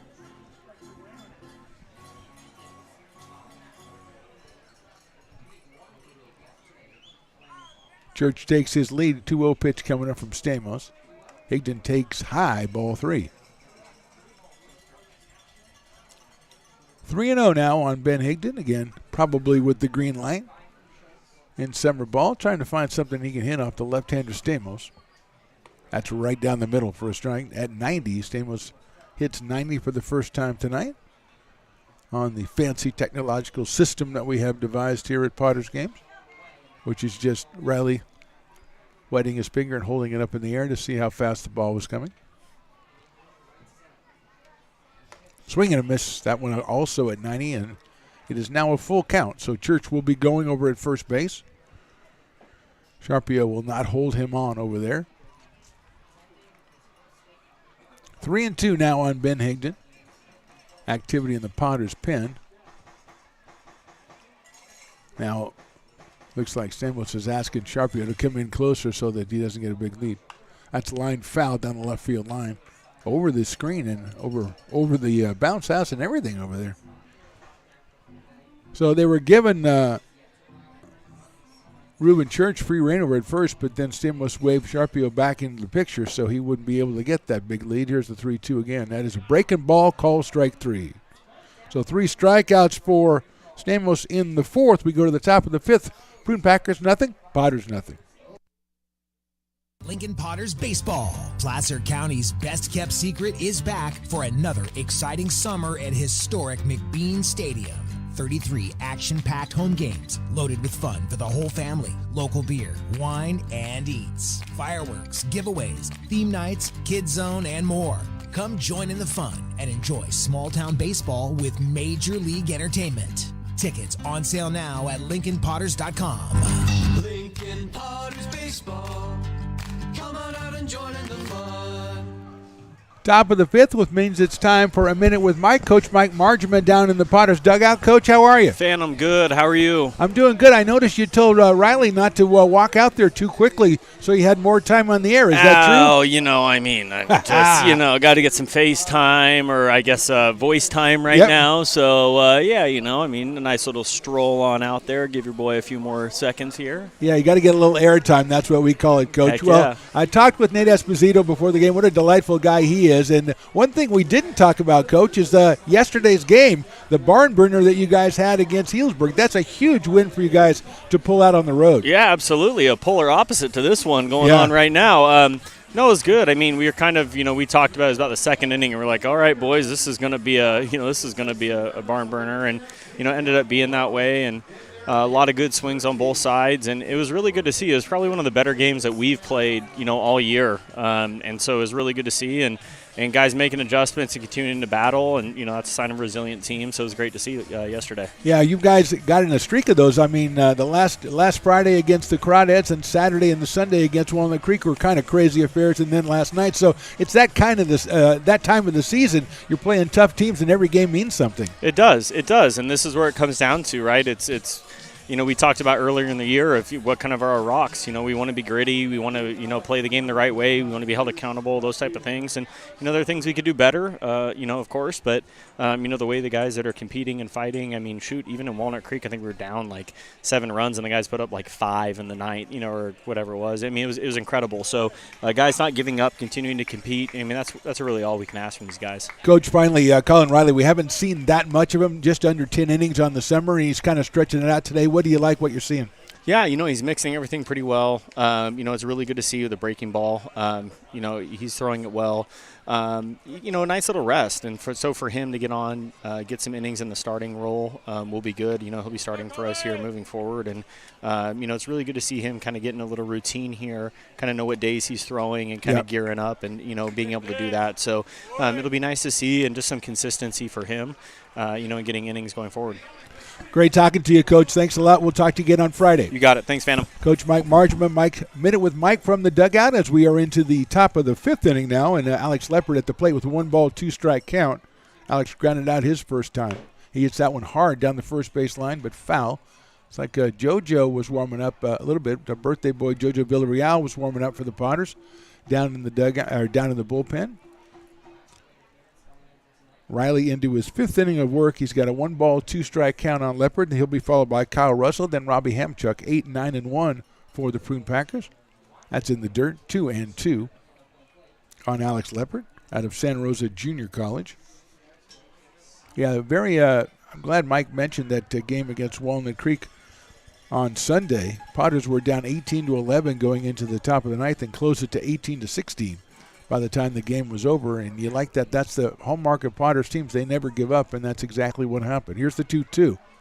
It's hit down the first baseline, foul, and that one not as hard as the last one. So the protector down there who's guarding the bullpen, that's an easy pickup for him. And I think we got a broken bat for Alex Leopard. So he will get himself another one from Kyle Russell and come back to the plate with a 2-ball, 2-strike count. 3 hits for the Prune Packers so far in this one. 2 of those back in the 4th inning when they had 2 on with just 1 out, but a strikeout and a good play by Luke Otten ended that inning. Check swing, did he go? Yes, he did, and the tag is made. Out on strike is Alex Leopard. So a break by Riley, the breaking ball into the dirt, but he got the swing and the miss.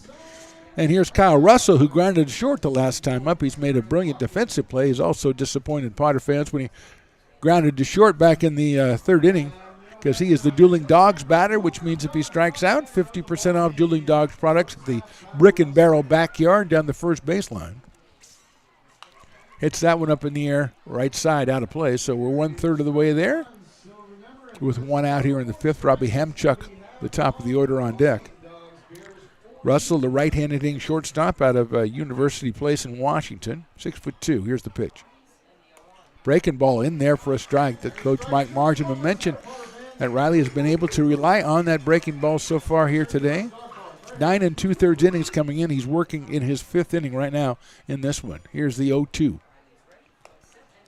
Looks like Colin really wanted to get that 50% off for the fans as he threw that one, a little bit overthrew that one. And here's a couple of fans who just made the bonehead move of going to get beer right before the Dueling Dog batter. I mean, you don't know they're going to strike out, but you got to hold out hope that could happen. That one's fouled back to the screen. I mean, you got to have, that's what you have to have a scorecard so you can keep track who's the Dueling Dogs batter. Okay, so he's going to be up 3rd in this inning, so I don't want to go buy beer yet. I'll wait till he bats, then I'll go see. Then I'll go see if the market is better for me. 2-2. Swing and a miss, got him on strikes. 50% off Dueling Dogs, and more importantly for the Potters, 2 outs here in the 5th, and Robbie Hamchuk coming up to the plate. And there's the migration down to that. That's what I like to see, a migration down to the Brick and Barrel backyard after the 3rd strike. 50% off, and these guys are probably kicking themselves because they went too early. Hamchuk out of San Jose State is grounded to 2nd and then grounded to 2nd, so he is 0 for 2 in this one, 4-10 on the season. High for a ball. So he is a dangerous hitter. Had a home run in last night's game up in Healdsburg.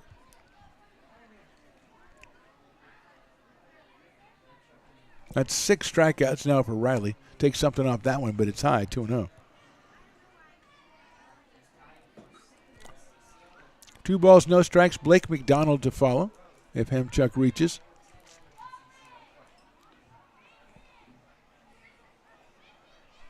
Activity in both bullpens. Hit high in the air to center field, moving over is Garrity. He's got a beat on it in right center and makes the catch. So another good inning for Colin Riley.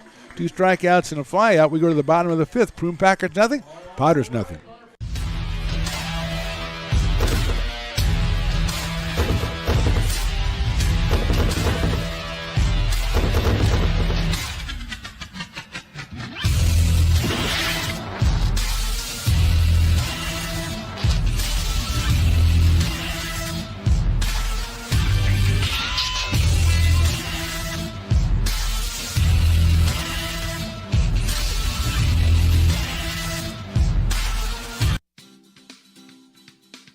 Astro Air Design Incorporated, where you feel the difference. We are a locally owned and operated heating, air conditioning, and custom sheet metal company committed to the highest quality of craftsmanship at a competitive price. Our trained and certified technicians have the knowledge and experience required to install, maintain, or repair your home comfort solutions. Our upfront pricing gives you the peace of mind because you know your price is locked in.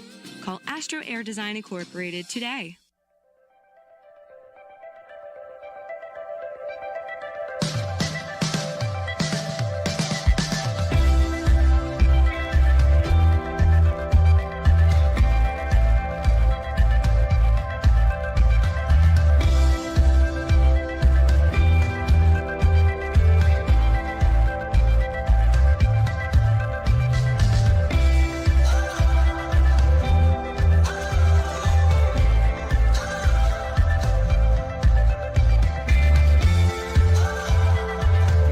Lincoln Potters Baseball. Come on out and join in the fun. Bottom of the fifth, a new pitcher for the Prune Packers. It's Michael Rice out of Las Vegas, Nevada, and UC Santa Barbara. He takes over for Chris Stamos, who was brilliant again. 4 innings, 3 hits, and no runs. He struck out 4, didn't walk anybody, and has stretched it to 19 innings on the season. 29 strikeouts, and still a 0.00 ERA. Will not factor in the decision as Michael Rice comes in to face Patrick Herrera, Luke Lavin, and Tyler Garrity here for the Potters in the fifth.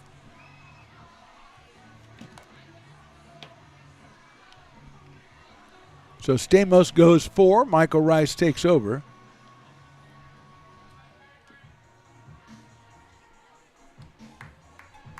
And here is Patrick Herrera, who's 346, fly to right his first time up.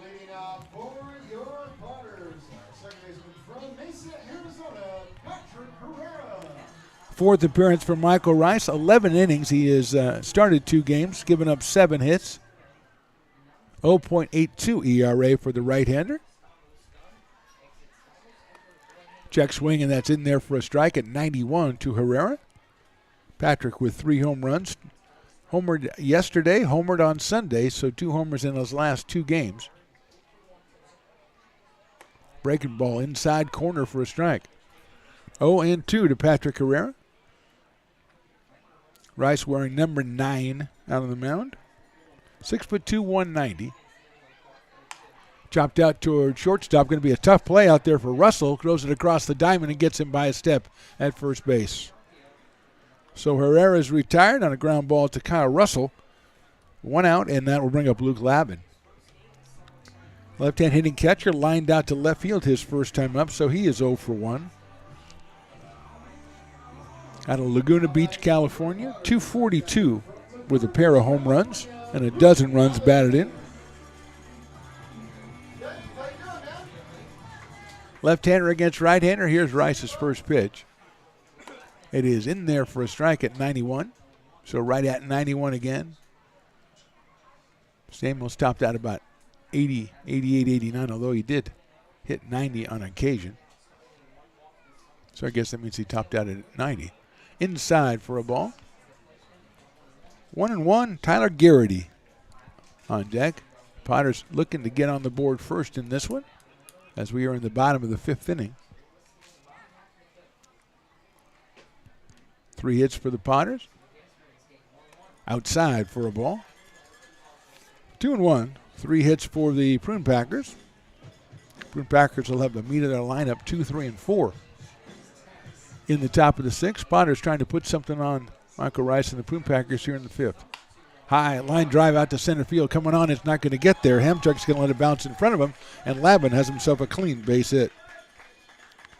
Luke got on top of that one, put some topspin on it. Hamchuk came in, saw there was no chance, and played it on a hop wisely. So Lavin at first base with 1 out, and here's Tyler Garrity, 4th hit for the Potters. Garrity got the first hit for the Potters back in the 3rd inning. He grounded one into left field between 3rd and short.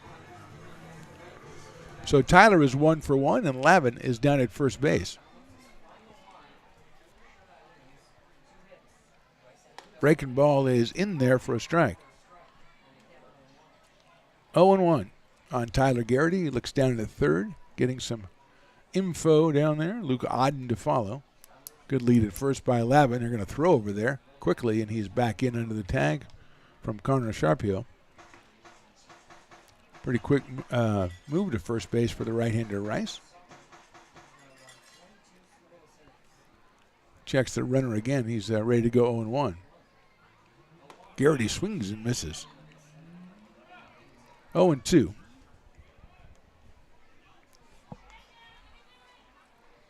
Tyler out of Seneca, Kansas, and the University of Kansas steps back in 0-2. Swing and a miss. Another off-speed pitch. So Garrity's down on strikes. 2 away here in the 5th, and Luke Odden, who was flied to right and singled. Up here, he'll bat left-handed against the right-hander Michael Rice after batting from the other side against Chris Stamos. Zach Chamiso on deck, but here's Luke Odden. Came in at 286, and he's 1 for 2 tonight. On-base percentage, .527. Here's the throw over to first base again. Almost got away over there, but flagged down by Sharpio.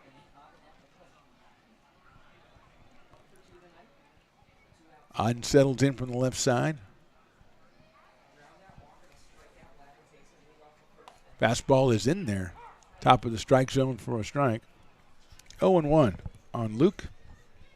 He bounced one into right field his last time up from the right side of the plate when Garrity was taken off on a hit and run. Here's the pitch. Outside for a ball.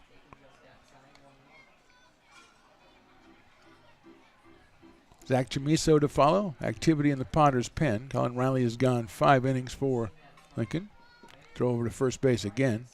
You heard from Mike Marshma that Colin Riley is going to be the regular midweek starter, or one of them, for the Potters, and that's good for him to know that he's got a spot every week. He's going to go out there and take the game over. That's a slice down the left field line, giving chase. Is it going to be a fair ball? It is not. Giving chase was Leopard out there, but couldn't get there. The ball dropping foul. That would have been trouble, as Lavin was already around second when that ball hit the ground. So he probably would have scored had the ball been fair, but it wasn't. So it's 1-2 on Luke Odden. Luke coming to us from Scottsdale, Arizona, and Georgia Southern University. 1 ball, 2 strikes. Lavin short lead at first. Odden takes call, strike 3 outside corner. So 2 strikeouts in the inning for Rice, 1 hit for the Potters. We go to the 6th. Potters nothing, Packers nothing.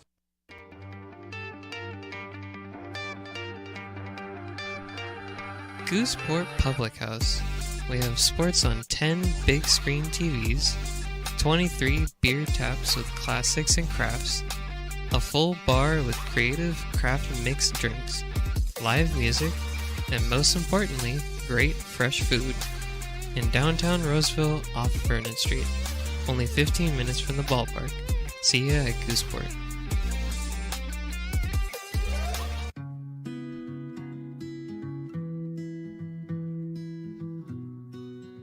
Lincoln Area Archives Museum is the official partner of the Potters' 100th anniversary season. The museum is located just around the corner in Bierman Plaza in the center of the Old Historic District. Plan your visit and learn about early Lincoln history.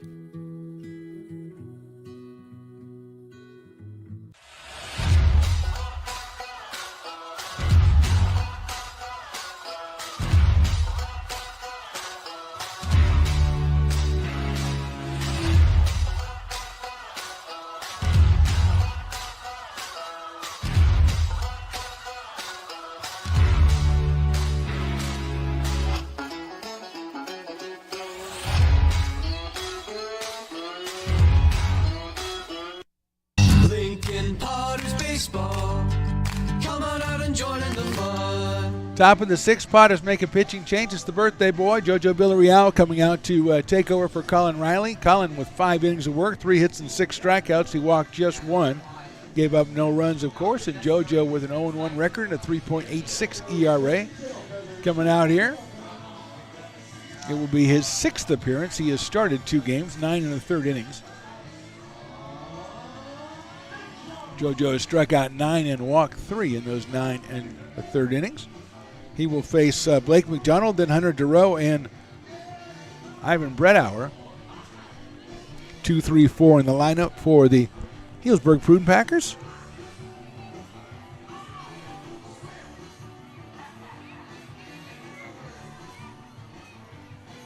Prune Packers are 22-4 in conference play. Potters are 12-12.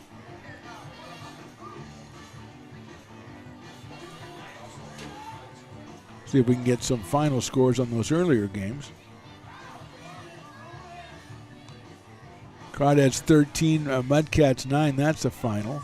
Also a final, Stompers beat the Admirals. That final was 11-7. So the Stompers continue their hot play as of late as they're putting pressure on the Potters for the third spot in the CCL North. Potters, as we said, are 12-12. Stompers now are 12-15. Crawdads improved to 19-6 in conference play. So they're trying to close the door on the Prune Packers. If the Potters could beat the Prune Packers tonight, then the Crawdads would just be 2 games out of first place. But that's a tall order, and we are in the top of the 6th now. JoJo Villarreal will face Blake McDonald, who's grounded out twice. The catcher out of Santa Rosa, California, and University of Arizona steps in here against JoJo as JoJo exchanges last couple of words with catcher Luke Lavin. Zach Chamiso's at third for the Potters tonight. Luke Hodden out at short. Patrick Herrera at second and Ruben Church at first. Dominic Rodriguez is in right. Tyler Garrity center. Ben Higdon left. And as we said, Lavin behind the plate. And here's the first one to Blake McDonald here in the 6th. Breaking ball is inside for a ball. 1-0 from JoJo Villarreal. JoJo out of Corpus Christi, Texas. And Texas Southern University. Another breaking ball that misses the outside corner, so it's quickly 2 balls and no strikes on Blake McDonald. Hunter Durow and Ivan Bredauer to follow.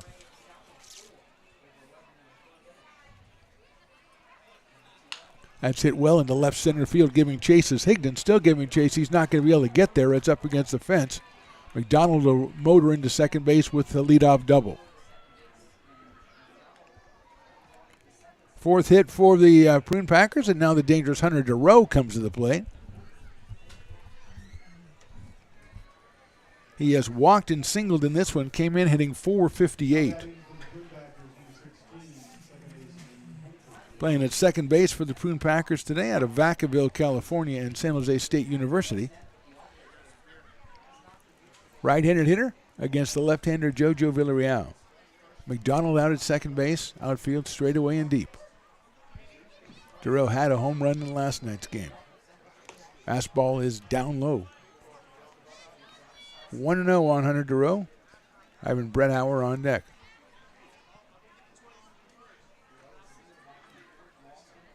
Two doubles in the game so far for the Prune Packers. Schultz and McDonald. Breaking ball, call strike on the inside corner, 1-1. Good location by JoJo on that one. Keeping it in on the hands of Hunter Durow.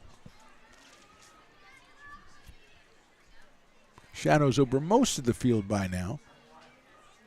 Couple of little places with sun. Another breaking ball. Same spot, same result. 1 ball and 2 strikes on Hunter Durow.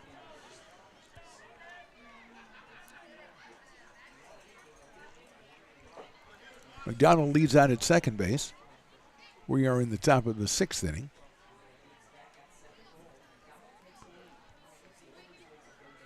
Same idea from JoJo, but that one a little bit too far inside, and it evens the count at 2-2 on Durow. 7 home runs, 29 runs batted in the summer for Hunter. A .458 average. 2 for 4 in last night's game with that home run. 2-2 coming up. Grounded out sharply to the right of shortstop. It's cut off by Auden, but he's not going to be able to make a play. It gets through into left field. Luke got up like it looked like he had the ball, but he wasn't going to make a play, but it got out to left field, just doing a little decoy. I think the only guy who fooled was me. So 2 hits in a row for the Packers. They have first and third and nobody out, and Ivan Bredauer is coming to the plate. Durow, a perfect position on his 2 base hits, just right between third and shortstop. Bredauer has struck out and popped out, so he is 0 for 2, but he's up here with nobody out and 2 on here in the 6th. Breaking ball is just a little bit too high. 1-0. Connor Sharpio, first baseman on deck.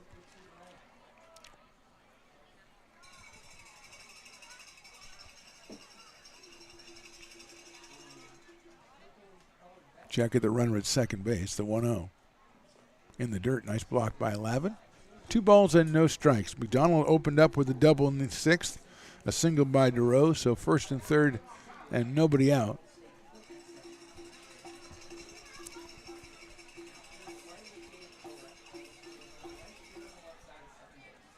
Potter straight away and deep on Brett Auer. Hits it sharply but foul down the third base line.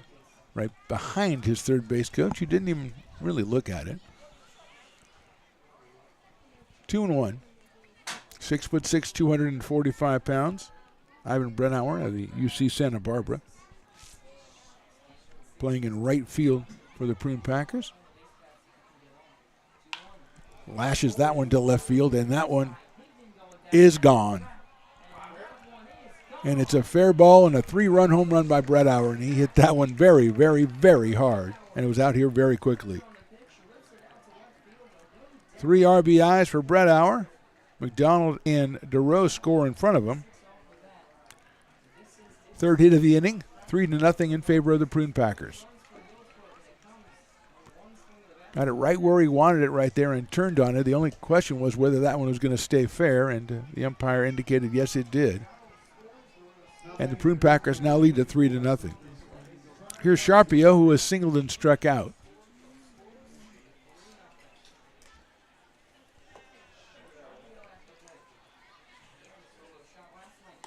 Fastball outside, 1-0 on Connor out of Santa Rosa Junior College and Long Beach State.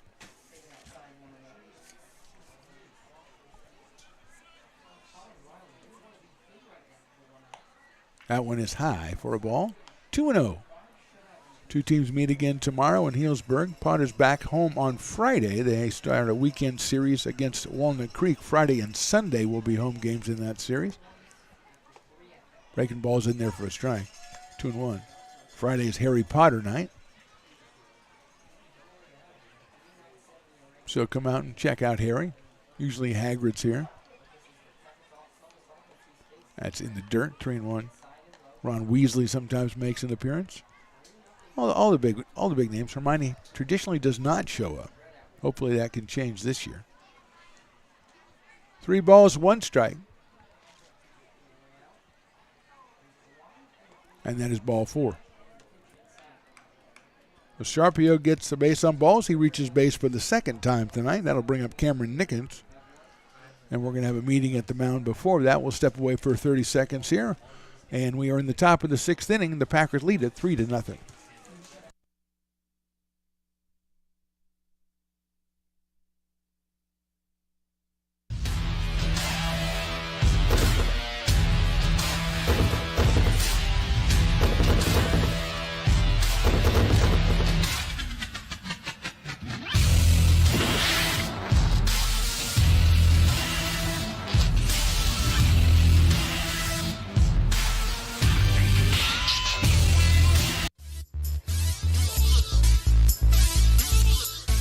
Brock Raggets makes his visit out to JoJo. He is ready to go here against Cameron Nickens, who struck out in the 2nd and in the 4th, but he's hitting .354 with 5 home runs on the summer. Pitches in the dirt for a ball, 1-0. Peyton Schultz on deck for the Prune Packers, who have scored 3 times here, a double, a single, then a home run by Brett Auer.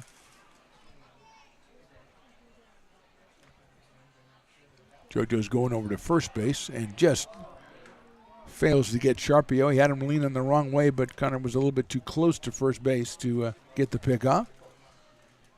So it stays 1 ball and no strikes on Nickens, the DH today, out of Magnolia, Texas.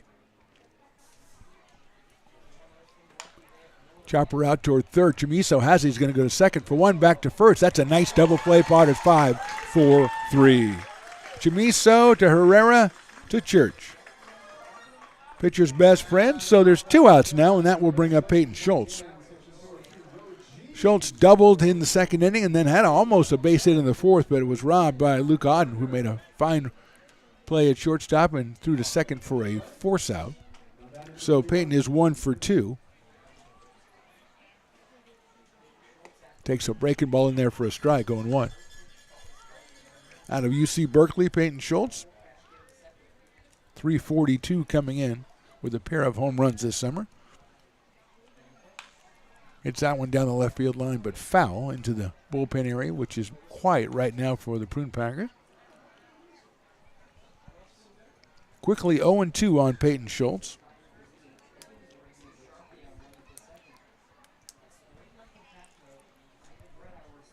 Schultz 6'1", 215.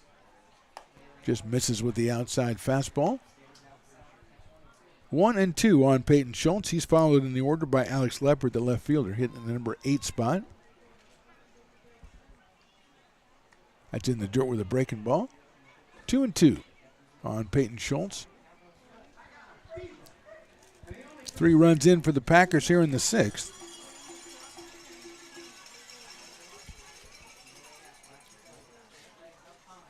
Breaking ball just a little bit too high. 3-2.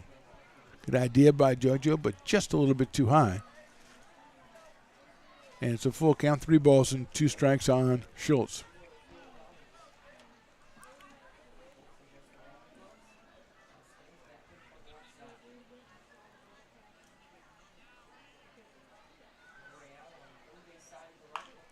Hit foul down the left field line. And the third base coach is kind of waving the white flag over there. Said, okay, I've had enough of them at me this half inning. Ready to take a break. 3-2. Cowbell's coming out in force for the Potters.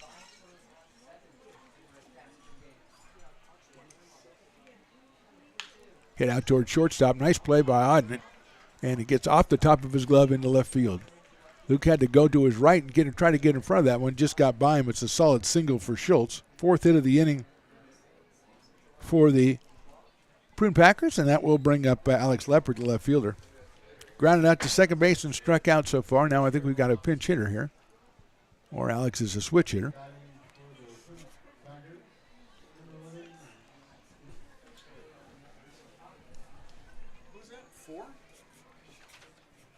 Damian Bravo is going to be the pinch hitter. He lines one over second into right center field for a base hit. Going around second for Schultz. He's thinking about going the throw behind him, and he is back in safely. So Bravo hit for Leopard, singled up the middle. Almost throw behind by Tyler Garrity at second base, but Schultz gets back.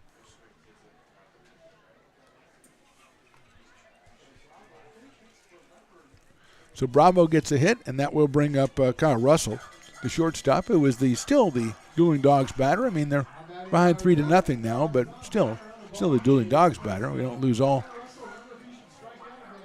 vestiges of society just because we're behind 3-0.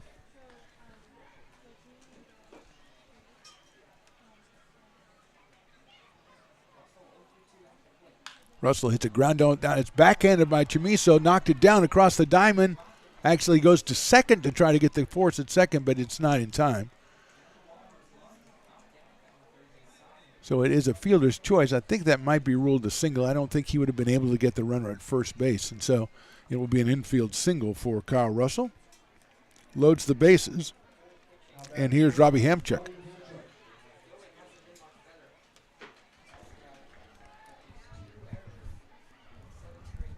So here's Robbie Hamchuk with the bases loaded. Breaking ball swung on and missed, 0-1. Schultz at third, Bravo at second, and Russell at first. Really nice play by Chamiso. Thought he might rifle it across the diamond. He chose to go to second base, but not in time. Swing and a miss again, that one in the dirt. Hamchuk has grounded to second twice and flied to center, so he's 0 for 3. Came in at 4-10 for the Prune Packers. And he's up here in a big situation now as it's a 3-0 score, but the base is loaded here with 2 outs.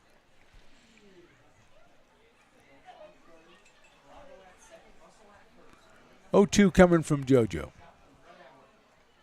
Swing and a miss and a breaking ball. Got him on strike. So 3 runs, 6 hits, 3 left. We go to the bottom of the 6th. The Packers now lead this one 3-0.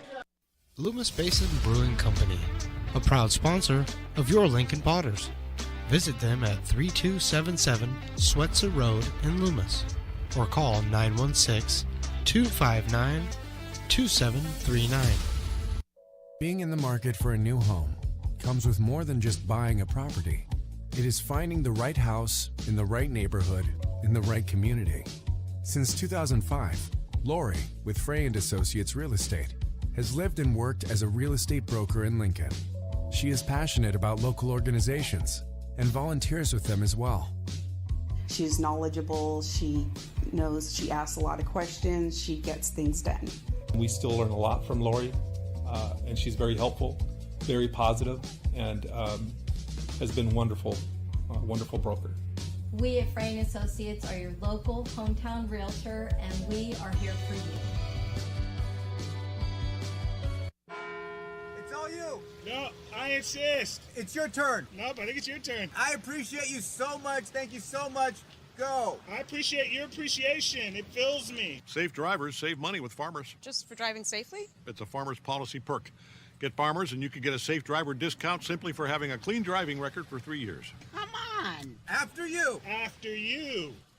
Safety first. Get a whole lot of something with Farmers policy perks. We are farmers. Bum, bum, bum, bum. Lincoln Potters Baseball. Come on out and join in the fun. Bottom of the sixth, Potters now with an uphill battle. They trail it 3-0. Michael Rice on for his second inning. Gave up a hit but struck out 2 back in the fifth. He'll face Zach Chamiso, Reuben Church, and Peyton Brennan, 2-3-4 for the Potters as they try to get something going here in the sixth. Stompers and Crawdads have won already in CCL North action here today. Or not here, but in Northern California today. Throw goes down to second base. So we're going to assume that Damian Bravo is in now in left field in place of Alex Lippert. Brett Auer still out in right and Hamchuk in center. Schultz, Russell, DeRoe, and Sharpio across the infield, and behind the plate, Blake McDonald. And here's Zach Chamiso, who struck out and then was robbed by Kyle Russell back in the third inning of a base hit and probably at least one RBI. Fastball's in there for a strike. 0-1 on Zach out of Lincoln High School and Sierra College. Grandma and Grandpa are here today to watch him play. Takes a fastball, but that's inside, so it's 1-1. That came in at 325. 21 runs batted in. Takes that one, it's inside, so it's 2-1.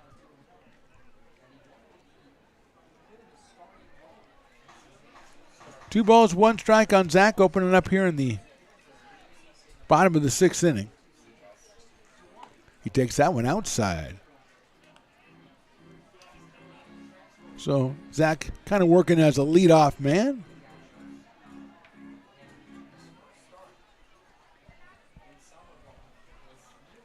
Takes that one down the middle. 3 balls and 2 strikes.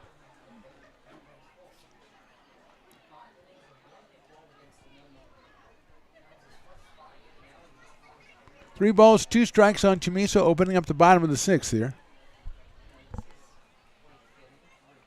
Hits that one out of play, and breaking ball from Rice.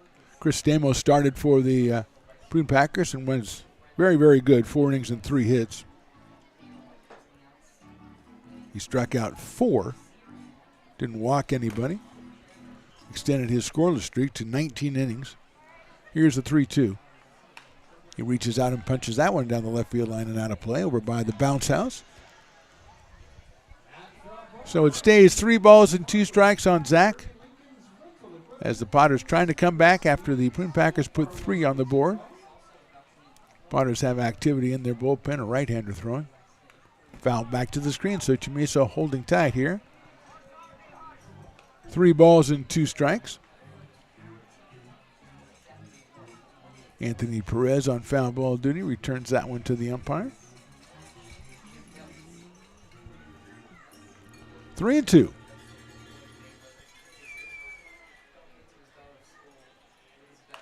Fouled away again by Zach Chamiso. At another off-speed pitch from Michael Rice out of Las Vegas, Nevada. University of California at Santa Barbara. 6'2" right-hander. Ball. Call strike 3 inside corner. Chamiso thought he had the base on balls, and Rice gets credit for the strikeout. And that will bring up Ruben Church for the Potters. Ruben has flied to right or lined to right and then had an infield single, so he is 1 for 2 in this one. Came in at 364. Out of Maryville, Tennessee, Ruben Church.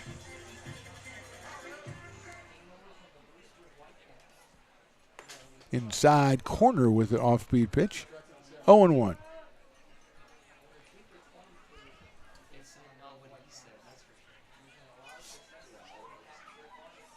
Church chops that one foul back to the screen. So it's quickly 0-2 on Ruben. 2 home runs, 11 runs batted in for Ruben. Playing just his 8th game for the Potters.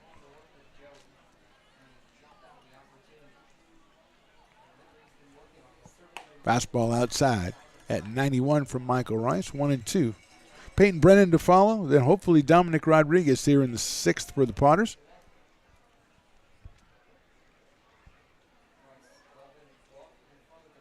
Breaking ball slice foul down the right field line over the top of the Brick and Barrel backyard out there. 1 ball, 2 strikes still on Ruben Church.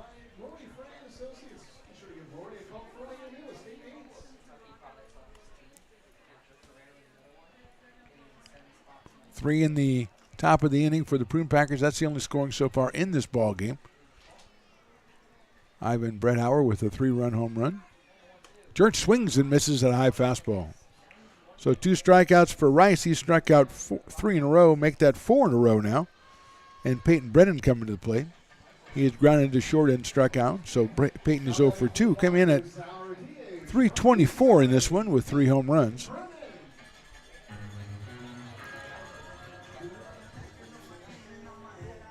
Out of Rockland, California. Trying to get something started as the Potters, with 2 outs here in the 6th, they trail it by 3. Right down the middle at 91 for a strike.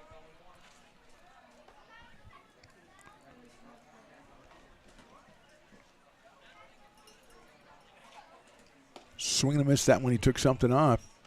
0-2 quickly on Peyton Brennan as Rice trying for his 5th straight strikeout.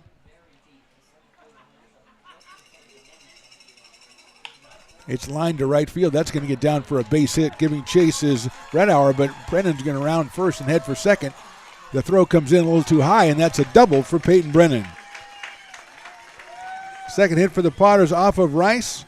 A 2-out double from Peyton Brennan. That brings up Dominic Rodriguez.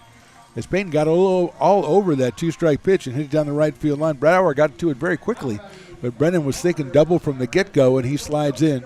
As the throw just a little bit late and just a little bit too high. And here's Dominic Rodriguez, who struck out and grounded to third so far in this one. His first bat against Michael Rice. Breaking ball is in there for a strike. 0-1 on Rodriguez from Turlock, California. San Joaquin Delta College. Came into today's game at 250 on the summer. Hits that one foul down the first base line, another off-speed pitch. Quickly 0-2 on Dominic. 5 hits for the Potters in this one. Yet to push across a run against Healdsburg. Brennan takes the lead on the 0-2 pitch. Gets away from the catcher and going down to third base on the pass ball will be Peyton Brennan on an outside fastball. Almost looked like it went through the webbing of the glove for Blake McDonald behind the plate. He goes out to talk to the pitcher, which makes you think maybe that wasn't the pitch that was supposed to be thrown. But it's now 1 ball and 2 strikes. And 90 feet away, the Potters' first run in the position, or in the personage of Peyton Brennan. Ben Higdon on deck if Dominic can keep the inning going for Lincoln.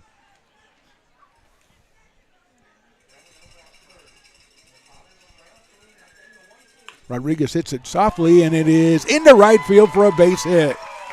Rodriguez comes through with an RBI single, and the Potters are on the board at 3-1.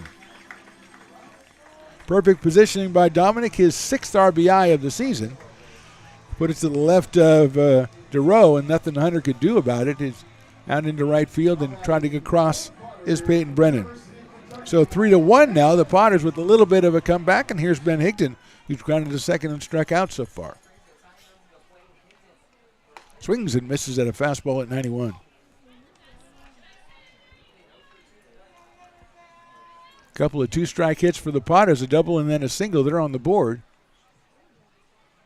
Outside, evens the count at 1-1 on Ben Higdon. Patrick Herrera to follow. It's all about Ben now. Grandma's watching, hopefully in Florida, checking out Ben, giving him the good juju. He waits for the 1-1, but the throw goes to first instead. No tag made over there as Rodriguez is back. 1 ball, 1 strike. That's fouled off the top of the catcher's glove and back to the screen. So it's 1 ball and 2 strikes. And there's Anthony Perez sprinting out there. Sometimes he gets into the slide, but maybe not when the team is behind. I know Riley's a little disappointed. He likes to see Anthony scoop that foul ball up. So it's 1-2 on Ben Higdon. Swing and a miss, high fastball. Potters score, but they leave 1 on. We go to the top of the 7th. Healdsburg 3, Lincoln 1. The mouth-watering Big Mac with a savory Filet-O-Fish and a tasty McChicken. My goodness, that looks good. Oh, you're making a McDonald's menu hack. Yes, a land, air, and sea. Oh, it's going to tip over. No, it's good. It's good. Very stable. Order the land, air, and sea by name. Build it by hand.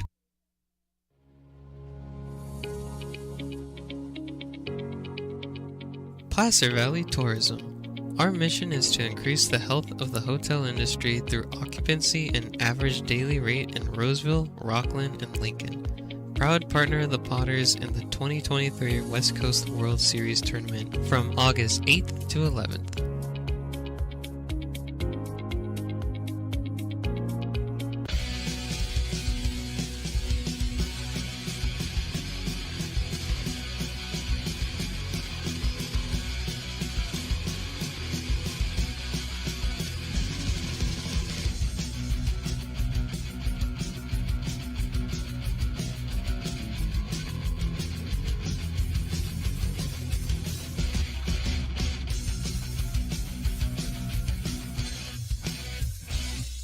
Lincoln Potters baseball. Come on out and join in the fun. Top of the 7th, Potters trail at 3-1. Eric Vassar from Sac City College is your new Potters pitcher. The 3rd pitcher, Riley went the first 5, then Jojo Villarreal went the 6th inning, and now Vassar on making his, looks like his 9th appearance of the year. 15 innings pitched, 11 walks, and 18 strikeouts, 15 hits allowed by Eric. The right-hander will take on 2, 3, and 4 for the Prune Packers. Blake McDonald, Hunter DeRoe, and Ivan Bredauer. We are in the top of the 7th inning. 3-1 all the scoring done in the 6th inning for both squads.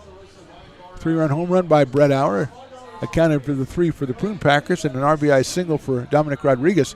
Played Peyton Brennan for the Potters for their only run. So 3-1, and here's Blake McDonald, who grounded out to short, grounded out to third, and then doubled to start the 3-run inning for the Packers. So he's 1 for 3 with a run scored.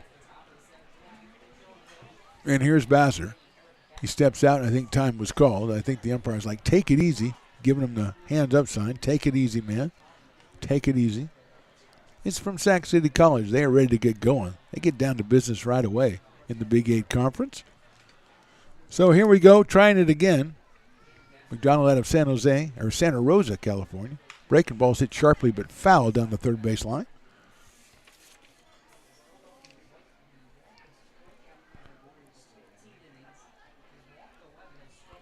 So 0-1 on Blake McDonald. A home run and 10 runs batted in for Blake. Takes that one inside for a ball. Comes in at 284 on the season. and is 1 for 3 in this one. Giroux and Brennauer to follow. That's outside, 2-1.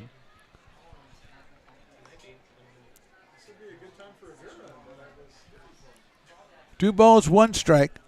Top of the 7th. Teams meet again tomorrow in Healdsburg, 6:05. First pitch in that one. Breaking ball's hit sharply out towards short. Auden waits for it.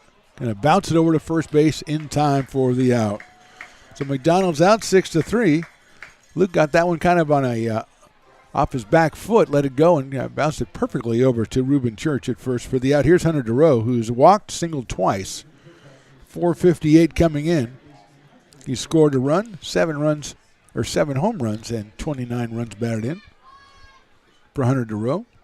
Scored back in the 6th inning after singling.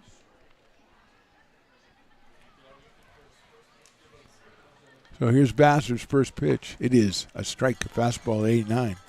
0-1 on Hunter Giroux.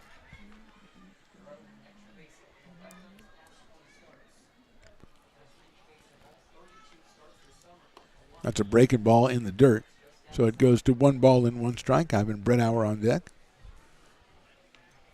Top of the 7th here from McBean Stadium.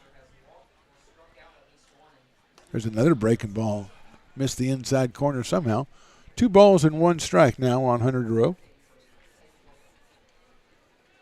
Playing at second base out of Vacaville, California. Breaking ball's popped up right side out of play. So we're even at 2 balls and 2 strikes.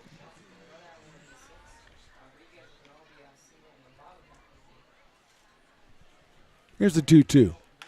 Fouled out of play. Down the right field line again. Down where that's out down by the Brick and Barrel backyard. Last inning for beer, too. So that's an important inning down there. Beer sales cut off at the end of the 7th. And even though it's ladies' night, even wine sales have to be cut off. Breaking ball just inside. Vassar thought he might have it. But it is now 3 balls and 2 strikes on Giroux. I mean, we can bend the rules somehow for ladies' night, but, sometimes they're hard and fast. You can't change them. Breaking ball's hit foul down the third base line toward the bullpen, which has activity for the Prune Packers. Potters right now is quiet. Might be a left-hander down there for Healdsburg warming up. Stamos went the first 4, then Michael Rice has gone the last 2. 3-2 pitch. Chopped down to third. That is foul. Chamiso circling in on it. Picks it up. They'll throw that one out of play. Anthony Perez brings out some new ones for the umpire. So 3-2. 1 out here in the top of the 7th. Healdsburg with the 3-1 lead. Potters won the first of the 3-game series last night up in Healdsburg. Kind of a different game at 13-8. That's squibbed out toward shortstop. Odd's going to come in and get it on the run. Over to first, and Giroux is out by a step. So Hunter Giroux is retired for the first time tonight. 2 outs, and that'll bring up Ivan Brennauer, who struck out in the first and then popped up in the 4th, but left no doubt about a 3-run home run in the 6th. That's the difference in this ball game. He hit it down the left field line. It was a question whether it would stay fair or whether it would break the sound barrier. I think it did both. And he is up here with 2 outs and nobody on in the 7th. Vassar's off-speed pitch is swung on and missed. Nice pitch by Eric Vassar, wearing the old number of Potter legend Logan Bell, number 27. Going to do that number proud of a Potter's legend. Foul back to the screen, so it's 0-2 quickly on Ivan Brennauer. Connor Sharpio to follow. Brennauer in the order. 0-2. That's in the dirt on an off-speed pitch. 1-2. 3 in the top of the 6th, 1 in the bottom of the 6th. That's all the scoring so far in this one. And it's going the Prune Packers' way right now. Here's the 1-2. Check swing. Did he go? No, he did not, according to the first base umpire. And he gave it the cool safe sign, too. He didn't just go say. He kind of cocked the head to the side and gave it the safe sign. So you know he was right. 2-2. I mean, you do it that cool, you're gonna be right. Breaking ball is not a strike. That's all I can tell you about it. It's 3-2. You saw it. You saw it as well as I did. 3-2. Riley the engineer just shakes his head because he's already had ice cream and a helmet. Now had a chicken sandwich. Swing and a miss, off-speed pitch. Good inning for Eric Vassar. 1-2-3. We go to the bottom of the seventh. Potters trail this one 3-1.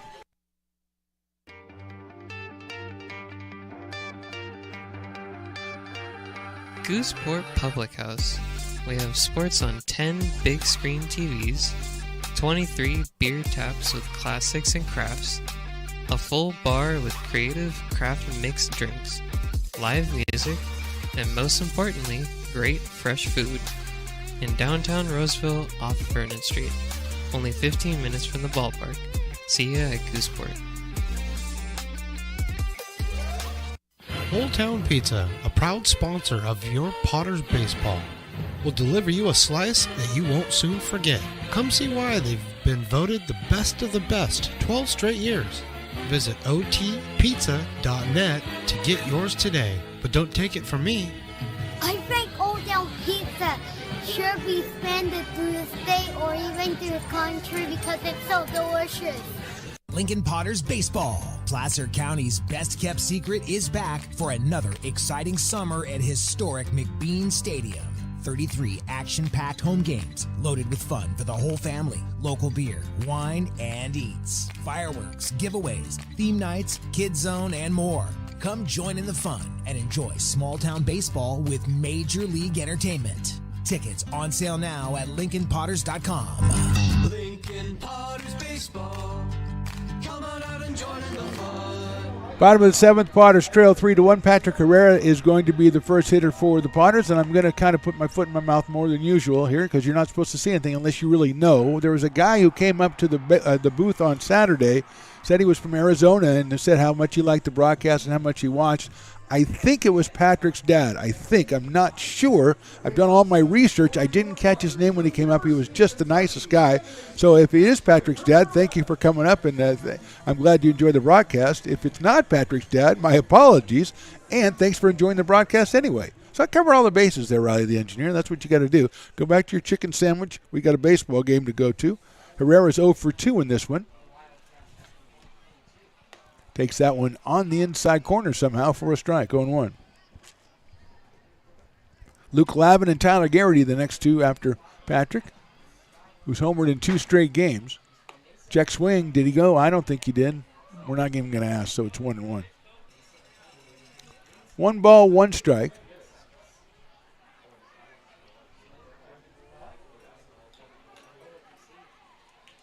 High pop-up, left center field.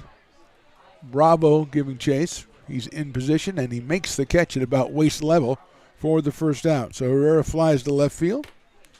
1 out here in the 7th, and Luke Lavin, who was flied to left field, actually lined out to left field, and he is singled, and I think he's going to see another pitcher as they had a left-hander warming up, and here comes the manager for the Prune Packers. We're going to get a pitching change. We'll step away, come back with the identity of that new pitcher. Bottom of the 7th, Potters trail at 3-1. Have you ever wondered, what is CMN? I thought so. Let me help.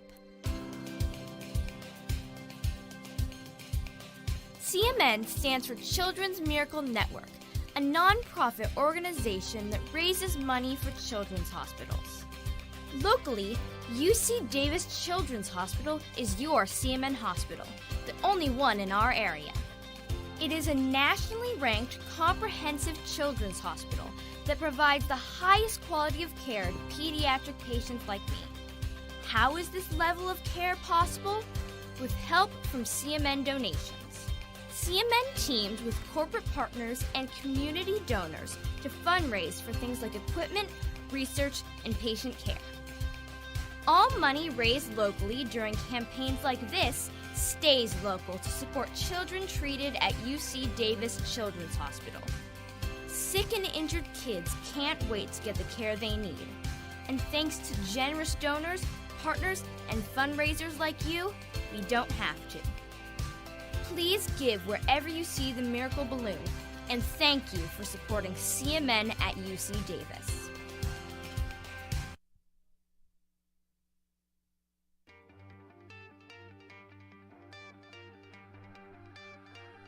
Gooseport Public House.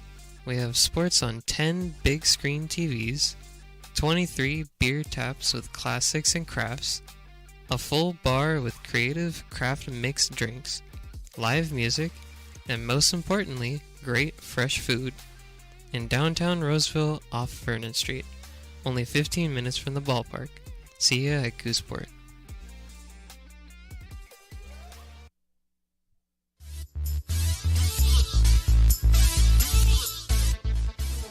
New pitcher for the Prune Packers in the bottom of the 7th is Carter Benbrook out of Carmichael, California, Tulane University. 1-0 on the season, a 6.23 ERA. This is his 5th game. 8 2/3 innings, an impressive 14 strikeouts and 2 walks. He's given up 12 hits. So he will face Luke Lavin, left-hander against left-hander is the thought process there. And here we go. 1 out, bottom of the 7th. Potters trail at 3-1. Tyler Garrity to follow Luke. Check swing. Did he go? I don't think he did. And they're going to call it a ball because finally they're listening to me. 1-0 on Luke Lavin. Benbrook out of the stretch. Delivers in there for a strike. Didn't waste any time. It's like Potter legend Trey Furry and Potter legend Ryan Stevens in the crowd tonight amongst the throngs for this one. Lavin takes a breaking ball. That's in there for a strike. 1-2. Checking this one out as the Potters trail at 3-1. I think the umpire is telling Carter Benbrook, hey, working a little bit too fast there, partner. I need time to catch my breath, you know. And he's going to explain that also to Blake McDonald, I think. So 1-2 on Luke Lavin. Now he goes to the windup. That's chopped. Big chopper out to the first baseman. He's got it. He's going to have to beat him with the bag. Does he do it? No, he doesn't. Luke Lavin is safe at first base. So Sharpio came over to make the play. Probably the right decision. I don't know if Dureau would have been able to get over there, but Benbrook was not able to get over there. Lavin runs very well, especially for a catcher, and he is safe at first base with an infield single. 7th hit for the Potters, and now here's Tyler Garrity. As activity is going to pick up again, it looks like, for the Prune Packers. Right now, it doesn't look like anybody throwing for the Potters. So here's Garrity. Lavin leading at first base. Garrity is singled and struck out. Hits a sharper down to third. It's a short hop. Nice play. Throw to second base. Did he get him? Yes, he did at second base. Looked like it might have pulled Dureau off the bag. It was a nice pickup by Schultz, but the ruling is it out at second base, and here comes JP, and he's going to go out and have a chat with the second base umpire as the ball was to the left of second base. Hanging with it was Dureau, and the call, they're going to ask the other umpires for their input on this one. I don't think it'll be overturned. There's a very good short hop over there by Schultz. That's a tough play. He made the throw on the run. And no, they're going to call him safe at second base. So they did overrule it at second base, and now I expect to see somebody coming out of the Prune Packer dugout unless they agree that he was safe at second base. So it's a fielder's choice for Garrity. He's at first. At second is Luke Lavin. And here's Luke Godden, who was flied to right, singled and struck out.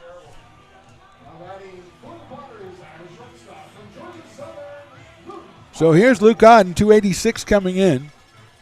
He's 1 for 3 in this one. Zach Chamiso on deck. Fastball in there for a strike for Benbrook at 86 miles an hour.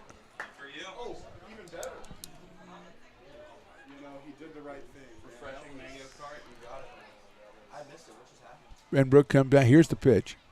Swing and a miss on an off-speed pitch. So quickly on 0-2 for Luke.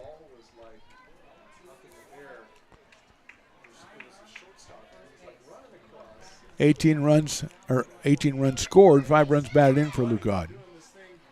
That one is just inside for a ball, 1-2. 1 ball, 2 strikes. 1 out here. Potters with a chance to try to cut into this 3-1 lead. Swing and a miss. Down on strikes. So 2 outs, and Jack Chamiso's the hitter. Left-hander against left-hander. Zach has struck out twice. He's lined out against Chris Stamos back in the 4th, and a great play by Russell This game would have been much different if it wasn't for that play, but he made it, and more power to him. And now here's Zach Chamiso. 0 for 3 for Zach. A tough left-hander here in Benbrook for the Lincoln High product out of Sierra College as well. Fastball outside and low, 1-0. Ruben Church on deck, but it's all about Zach Chamiso right now. Hopefully we get some cowbells going so we can get going on this pitcher, Willie Preston.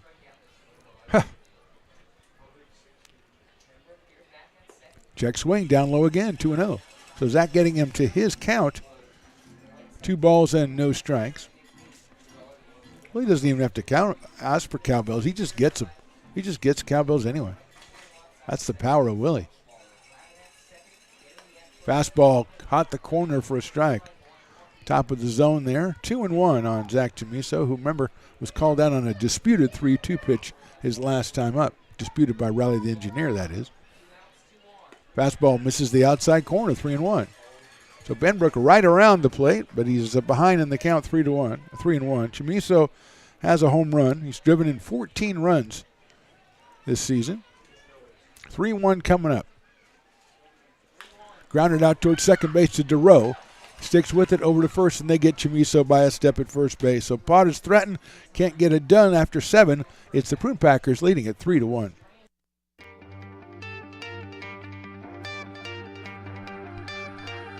Gooseport Public House. We have sports on 10 big screen TVs, 23 beer taps with classics and crafts, a full bar with creative craft mixed drinks, live music, and most importantly, great fresh food. In downtown Roseville off Vernon Street. Only 15 minutes from the ballpark. See ya at Gooseport. Old Town Pizza, a proud sponsor of your Potters baseball, will deliver you a slice that you won't soon forget. Come see why they've been voted the best of the best 12 straight years. Visit otpizza.net to get yours today. But don't take it from me. I think Old Town Pizza should be expanded through the state or even through the country because it's so delicious. Lincoln Potters Baseball. Placer County's best-kept secret is back for another exciting summer at historic McBean Stadium. 33 action-packed home games, loaded with fun for the whole family. Local beer, wine, and eats. Fireworks, giveaways, theme nights, kids zone, and more. Come join in the fun and enjoy small-town baseball with Major League Entertainment. Tickets on sale now at LincolnPotters.com. Lincoln Potters Baseball. Come on out and join in the fun. Eric Vassar out for his second inning of work. We're in the top of the 8th. Prune Packers avert the crisis in the bottom of the 7th. They lead at 3-1. They'll send Connor Sharpio, then Cameron Nickens, and Peyton Schultz to the plate here against Eric Vassar. Eric with a couple of groundouts and a strikeout in the 7th. His job, obviously, to keep the Prune Packers close enough so the Potters could strike. They almost had it there in the 7th, but 2 more chances for them. Here's Sharpio.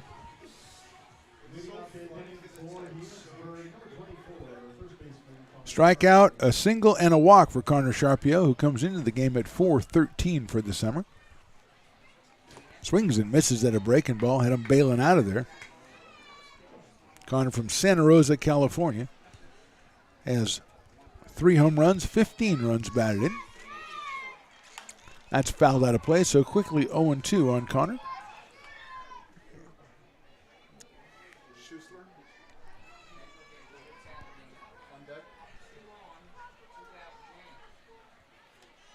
That's in the dirt and outside. Looks like Kimball Schussler getting into the on-deck circle to bat for Cameron Nickens in the DH spot. Here's the 1-2. Breaking ball misses, 2-2. So 0-2 to 2-2 here. Leading off the top of the 8th from McBean Stadium. We're back here on Friday against the Walnut Creek Crawdads. 2-2 is chopped foul. That's scheduled to be a 6:35, but if you're coming out, check it because it's supposed to be very warm that day, so it might be pushed back to 7:15 as some games have so far this summer, so make sure before you leave home. And if you're checking us out on Look out, that's the high and inside on the YouTube. Stones Radio Network, so Lincoln Potters Baseball. First of all, thank you for checking us out this season on the YouTube channels or on the Lincoln Potters Facebook. We really appreciate you checking in. Go ahead and subscribe to the YouTube channels, too. It always looks good. Makes the numbers look nice. And then you know whenever we go live. Breaking ball swung on and missed. Vassar comes back to get the strikeout, his second. And Kimball Schuessler. So Kimball comes on to bat for Cameron Nickens. Kimball's out of Llano, Texas, and the University of Texas at Austin. And he'll step up here with one out. So you'll be alerted whenever we go live with Potters Action if you subscribe to the YouTube channels. So we urge you to do that outside. Bounce that one outside. 1-0, and we thank you for checking us out all summer long.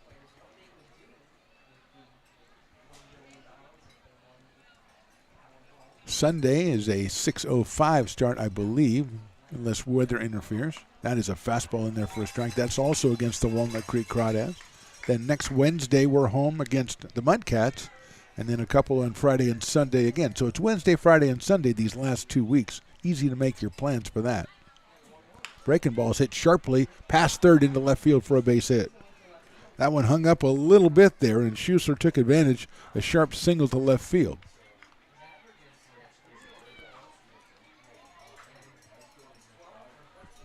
So runner on, one out, and that'll bring up Peyton Schultz, the third baseman. Schuessler came in at 289 with that pinch hit. And here's Peyton Schultz, who is singled, doubled, and into a fielder's choice.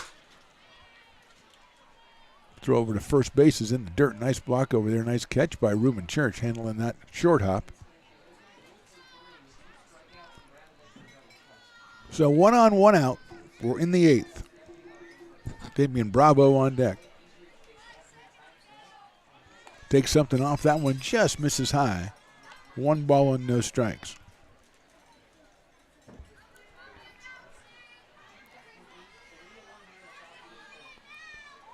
Runner leads off at first base. 1 out here in the 8th. That one is high too. And Trying to take something off that a little bit and couldn't get it down into the strike zone. So Schultz ahead 2-0, the third baseman out of Berkeley, California, and UC Berkeley. Hits one high in the air and deep to center field. Going back is Garrity, still going back. And it's out of here. A home run by Peyton Schultz. Out of left center field, he just crushed one into left center field over the 380 mark. It's a 2-run home run, and the Packers now lead it 5-1. Third hit of the night for Schultz. His third home run. He now has 23 runs batted in. It had the sound coming off the bat. It's to the deepest part of the park, though, and that's the only reason we thought it might hit the batter's eye. Breaking ball is high to Damian Bravo. He came on to bat for Leopard in the 6th inning and singled, so he is 1 for 1.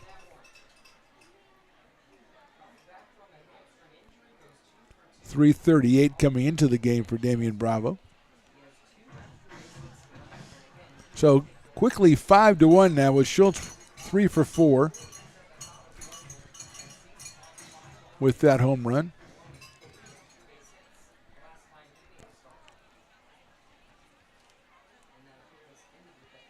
Fastball inside. 2-0 at 89 from Eric Vassar.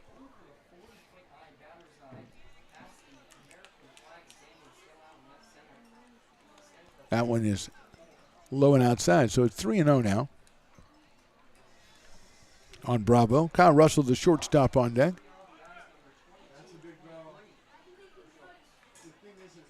Fastball is in there, call strike as the bat's thrown over toward the dugout. He'll have to go pick that up. 3-1 now on Bravo. Damian Bravo out of Haltom City, Texas, and Texas Tech University, 6'1" and 195. Fastball again, that's in there, strike 2. That's at 90 miles an hour for Vassar. A little anger maybe in that one. 3-2 coming up. Hit right back up the middle. Cut off by the second baseman. Herrera tries a first. What a nice play by Herrera, but beating it out is Damian Bravo. Tremendous try by Patrick Herrera at second base. Got it right behind second, was going into left center field and made a perfect throw to first, but just not in time. And now we're going to have a meeting at the mound. We'll step away for 30 seconds. We are in the top of the 8th inning. Healdsburg leads at 5-1. It's all you. No, I insist. It's your turn. Nope, I think it's your turn. I appreciate you so much. Thank you so much. Go. I appreciate your appreciation. It fills me. Safe drivers save money with Farmers. Just for driving safely? It's a Farmers policy perk. Get Farmers and you can get a safe driver discount simply for having a clean driving record for 3 years. Come on. After you. After you. Safety first. Get a whole lot of something with Farmers policy perks. We are farmers. Bum, bum, bum, bum.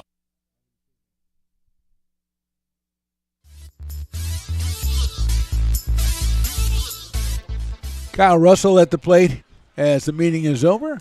Breaking ball is in there for a strike to Russell. He is singled, struck out, and grounded out, so he is 1 for 3 in this one.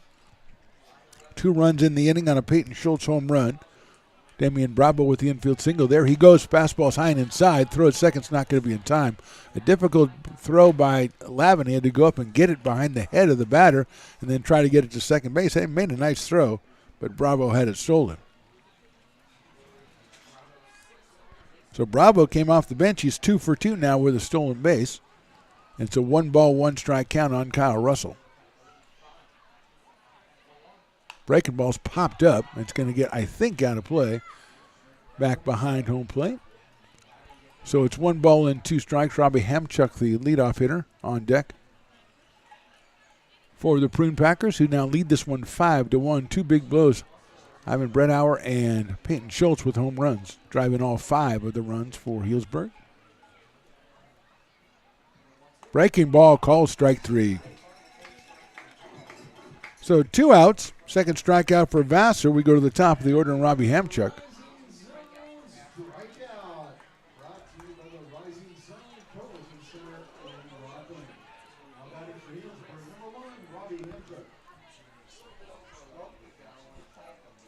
I think it's number 3. It's Jaden Duplantier. So Duplantier is going to come up and bat for Hamchuk.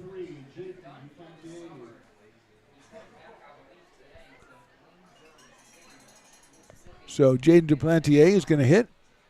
Pops it up down the right side. I think it's going to get out of play, and it will. Jaden is out of Houston, Texas, and University of Texas at Austin. Making his first appearance as Hamchuk was 0 for 4 while he was in there. Right hand hitting Duplantier, 6 foot, 185. Lines it right at second base for the out. Herrera standing right in the right place for the out. 2 runs, 3 hits. We go to the bottom of the 8th. Potters now trailing at 5-1.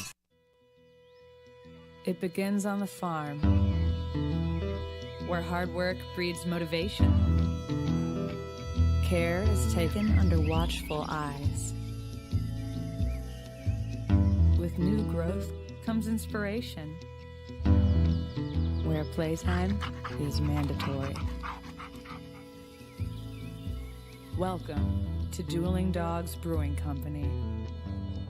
Meet the Stevens, a husband and wife who work hand in hand to craft exclusive small batch beer, mead, and cider. Using locally sourced ingredients to ensure freshness in every glass. Where a community of farmers, local artisans, and amazing food make for a truly inspired atmosphere.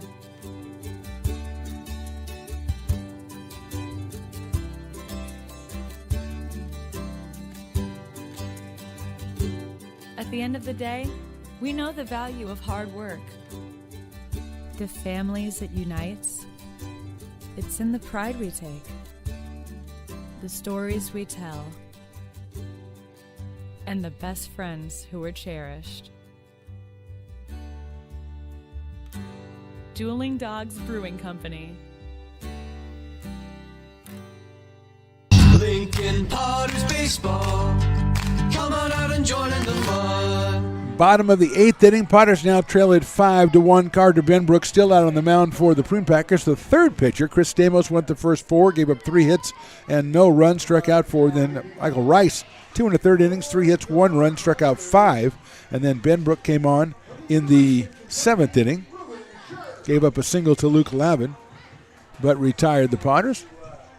Here's Reuben Church, right-handed hitter. Struck out, singled, and flied to right. It's a high fly ball, well hit to right center field. Moving over is Brett Auer. Still moving over, reaches up right in front of the fence and makes the catch. So just needed a little bit more on that one by Reuben Church, and he is retired.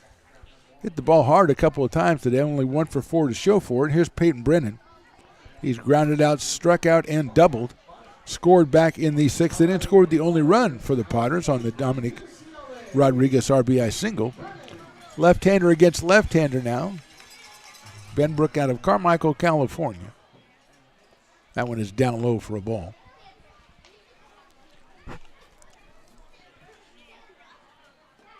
Church hit it well, but not well enough. 1 out here in the 8th. Brennan takes inside, 2-0. A little easier, a little more breathing room for Benbrook. Not a 2-run lead, but a 4-run lead. That's fouled. Might be off of the catcher, McDonald, who went straight to the ground. So hopefully Blake is okay. And since he's a catcher, you have to think he's pretty tough. But that one, he went straight flat on the ground. I haven't seen that before. On the foul ball off the bat of Peyton Brennan. But he seems to be moving around okay, which is good.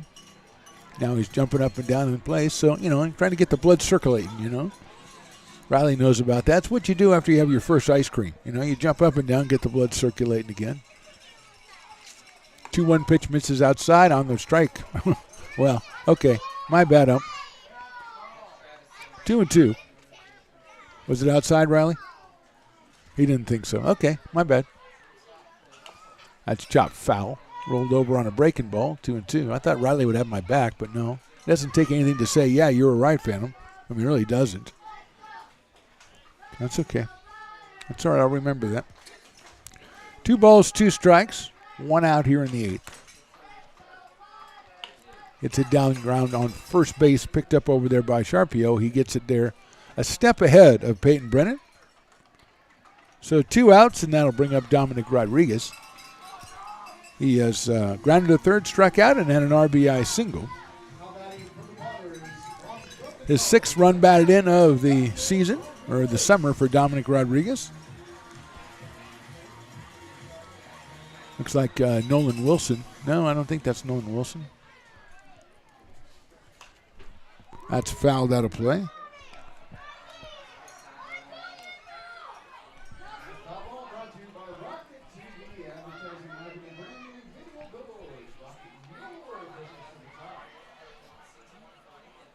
Swing and a miss. 0-2 quickly on Dominic Rodriguez. That may just be Ben swinging the bat right-handed.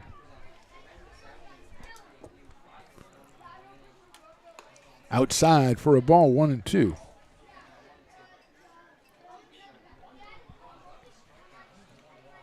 One ball, 2 strikes, 2 outs here in the 8th. Rodriguez takes inside and low, and a couple of the infielders on the Prune Packers took off for the dugout, but not this time. Not so fast, fellas. 2-2. Potters has some activity in their bullpen for the 9th inning. Swing and a miss on the ball in the dirt, picked up by the catcher.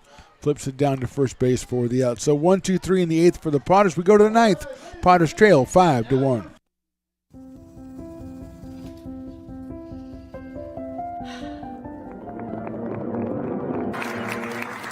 Welcome back, Olympia's 5th grade orchestra. Perhaps there's no place like your home because you made it so at RC Willey. I'm Bill Evans, president of the Placer County Association of Realtors. We're in the store, our conference facilities, an amazing team help us keep together an amazing organization, and we thank them all. This organization can't do what it does and can't run the way it runs without the help of so many members volunteering their time. The success of the Placer County Association of Realtors is largely dependent on our active volunteer members to help our organization and industry. The work of our committees greatly impacts our ability to champion efforts across the board and giving back to the Placer County community wherever we can. Like all service organizations, I wanted to serve. And getting involved with the affiliate committee was the perfect way to do that. I love being able to serve my community with my business friends and other leaders and give back to those who are in need. The thing I love about the PCAR committees is they all work toward the same goal of bringing the community together to support those in need in our surrounding area. I instantly came to the meeting and had a wonderful time, felt like I was a part of something bigger, and it was just the start of my leadership journey. Lincoln Potters Baseball. Come on out and join in the fun. Top of the ninth, 5-1 Healdsburg. Looks like Jaden Bruno out on the mound for the Potters. Out of Wellington, Florida, brother of Ryan Bruno and Stanford University. He will face Blake McDonald, then Hunter Durow, and Ivan Bredauer. 2, 3, and 4 for the Prune Packers.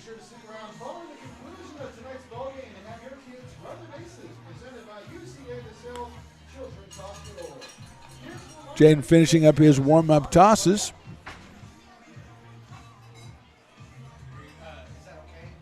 Fourth appearance for Jaden Bruno. 0-1 on the season. 2 2/3 innings, 7 walks, 5 strikeouts.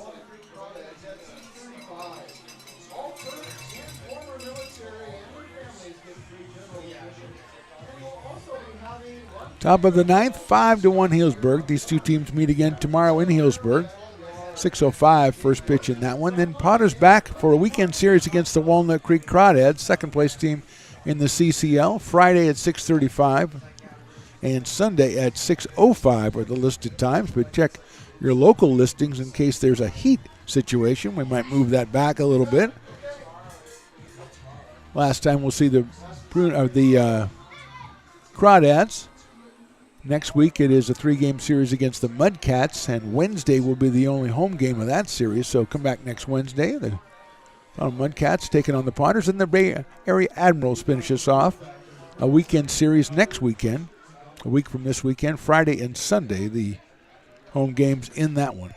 So here's Blake McDonald, who's grounded out 3 times and doubled. First pitch is a fastball at 94, but it's a little bit too high. So it's 1-0 on Blake McDonald. 284 coming in.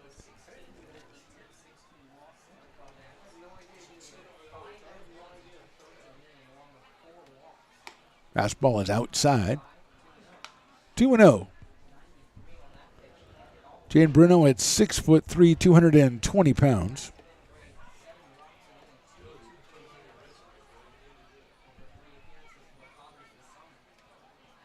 Fastball is in there for a strike at 94 again from Jaden Bruno. Working from the stretch, and Blake McDonald turns to the ump, said that sounded high, but it was not. 2-1. Durow on deck, and then Bredauer. High fastball again. That's 95 from Jaden Bruno, but it's a little bit out of the strike zone, so it's 3 balls and 1 strike.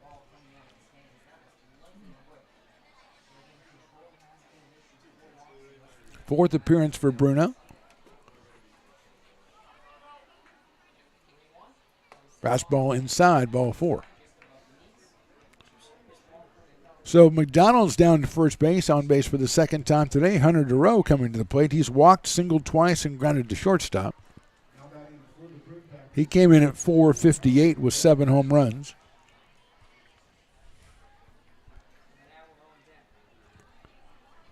Potters 25-17 on the season, 12-12 in CCL play. This is game number 43 for them.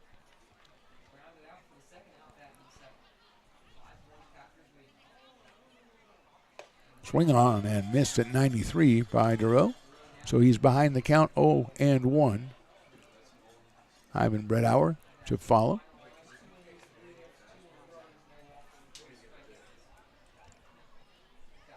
The great Jordan Bjorgensen in the crowd today. That's hit high up in the air and fouled on the right field line. So it's 0-2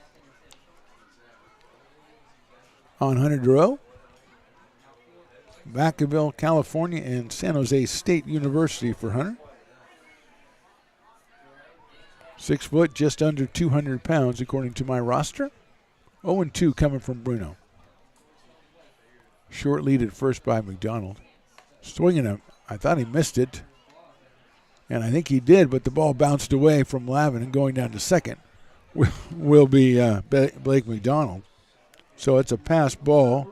Thoreau is out on strikes. First strikeout for Bruno, and here's Ivan Bredauer. Struck out in the first, popped out in the second, or in the fourth, and then hit a 3-run home run in the sixth, and then struck out again in the seventh. So the big blow in the sixth for Bredauer.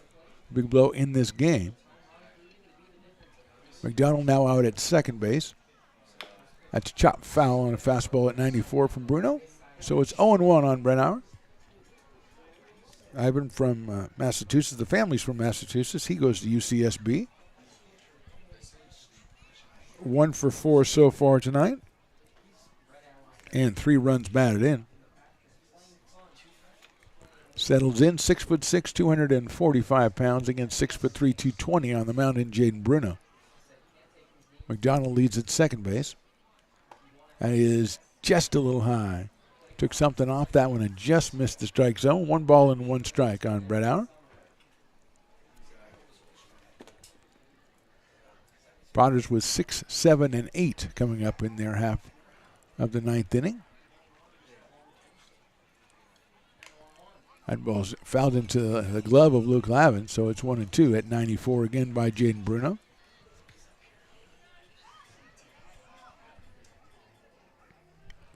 Connor Sharpio is scheduled next. I don't think that's him on deck, but it might be.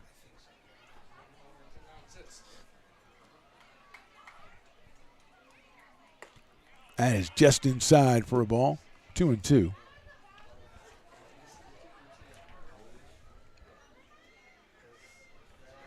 It's Travis Sanders on deck to bat for Connor Sharpio. Here's the 2-2 coming up from Bruno.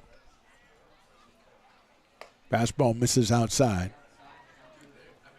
3 balls, 2 strikes. 1 out here in the 9th. Healdsburg leads at 5-1.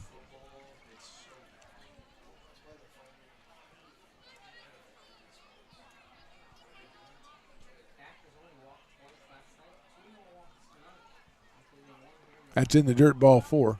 Nice block by Lavin as the runner from second. McDonald thought about going to third, but he's going to stay at second base. So 2 walks and a strikeout here in the 9th, and that'll bring up the pinch hitter, Travis Sanders, out of Copperas Cove, Texas, and Texas Tech University.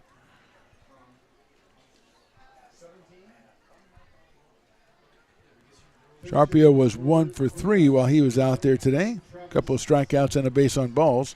And here's Travis Sanders. 2 on, 1 out here in the 9th.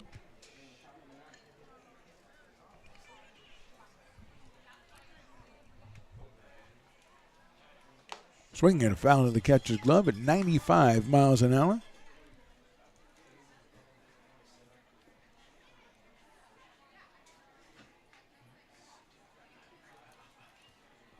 Sanders at 156 so far this season.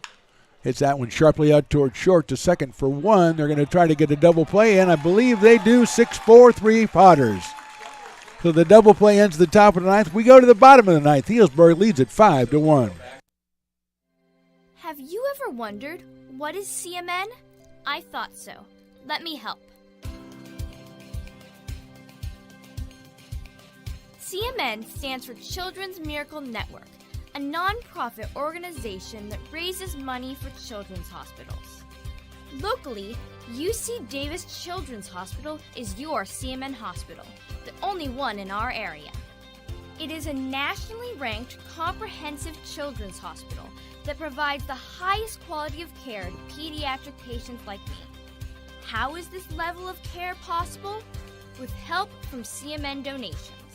CMN teamed with corporate partners and community donors to fundraise for things like equipment, research, and patient care. All money raised locally during campaigns like this stays local to support children treated at UC Davis Children's Hospital. Sick and injured kids can't wait to get the care they need. And thanks to generous donors, partners, and fundraisers like you, we don't have to. Please give wherever you see the Miracle Balloon, and thank you for supporting CMN at UC Davis. Lincoln Potters Baseball. Come on out and join in the fun. Bottom of the ninth, Potters trail at 5-1. Brian McBroom is the new pitcher for the Healdsburg Prune Packers. We are scrambling to get as much information on Brian, and it's his 10th appearance of the season, 11 innings pitched. He is 1-0, no ERA so far. Has 1 save, 15 innings pitched, 14 strikeouts, 2 walks. He's only given up 7 hits. So Brian McBroom, out of Antioch, California, University of New Mexico, will come on, and he will start us off by facing Ben Higdon, Patrick Herrera, and Luke Lavin. McBroom, the right-hander, finishing up his warm-up tosses, and that ball goes down to second base, and we are ready to go here. In the bottom of the ninth inning, Potters down 5-1. Bruno with the strikeout, a couple of walks, but got the nice double play. A couple of really nifty double plays turned by the Potters in this one. But they trail at 5-1, and here's Ben Higdon. He struck out twice. He's grounded to second.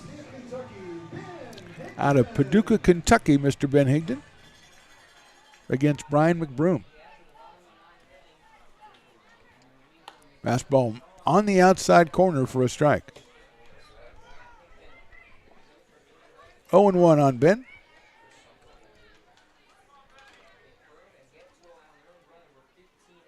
That's a chopper out towards shortstop. Russell comes in, has it on the run, guns it across the diamond, and he's out at first base by a smallest margin. He is out at first base. Russell with a very strong arm at shortstop gets Higdon for the first out. That brings up Patrick Herrera. Fly to right, a fly to left, and a ground ball to shortstop for Patrick in this one. He's been 5 for 8. He's homered in his last 2 ball games against Healdsburg yesterday and Walnut Creek on Sunday. Takes a fastball high. That's at 89 from Brian McBroom. Luke Lavin is scheduled next for the Potters. That's a foul ball at the plate.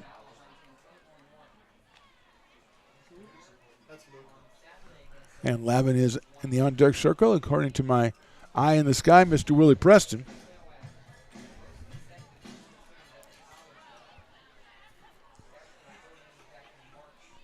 One ball, one strike. Herrera pops that one foul on a breaking ball from McBroom. 1-2.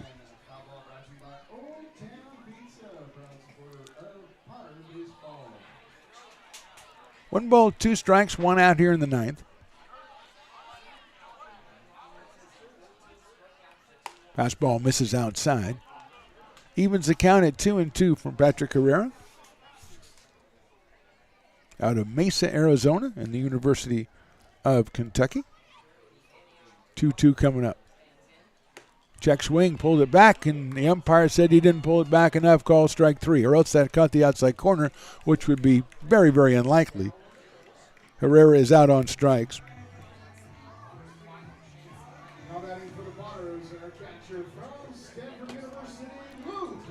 So Luke Lavin coming up here with 2 outs here in the ninth inning.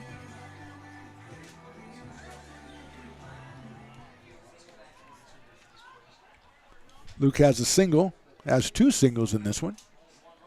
It's a grounder down the first base line, but that's foul. Lined out to left in the third, then singled in the fifth, singled again in the seventh when he had a ground ball that pulled then first baseman Connor Sharpio off of first base, and he beat the throw from the pitcher covering. So he is 2 for 3 so far in this one. Tyler Garrity on deck. 0-1 to Luke.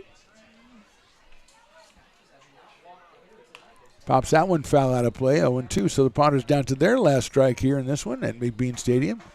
We thank all the fans for coming out and checking this one out, and all the fans watching on the YouTube channels and on Facebook, thank you for doing so.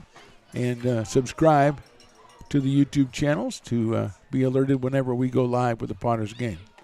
Lavin takes that one for a ball, 1-2. Very close take by Luke Lavin. 1-2.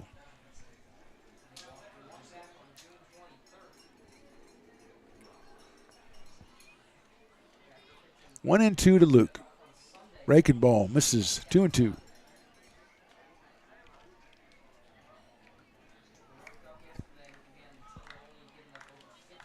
Two balls, 2 strikes, 2 outs.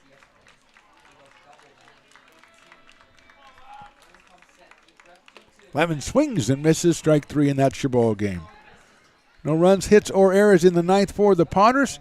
Final score, Healdsburg wins this one 5-1. Healdsburg's pitchers with 12 strikeouts allowed 7 hits to the Potters. Offensively, they scored 3 times in the 6th on the Brett Hauer home run and then twice by Peyton Schultz, the 2-run home run in the 8th. Kudos to the Potters starting pitcher Colin Riley, who went 5 innings, gave up just 3 hits, struck out 6, and walked 1. But the win goes to the Healdsburg Prune Packers. A reminder, these two teams meet again tomorrow in Healdsburg at 6:05. But we are back here on Friday, a 6:35 first pitch. For now, the Potters will be taking on the Walnut Creek Crawdads, so please join us for that one. We also have a Sunday home game against the Crawdads. Thank you for watching. We'll talk to you next time on the Stones Radio Networks.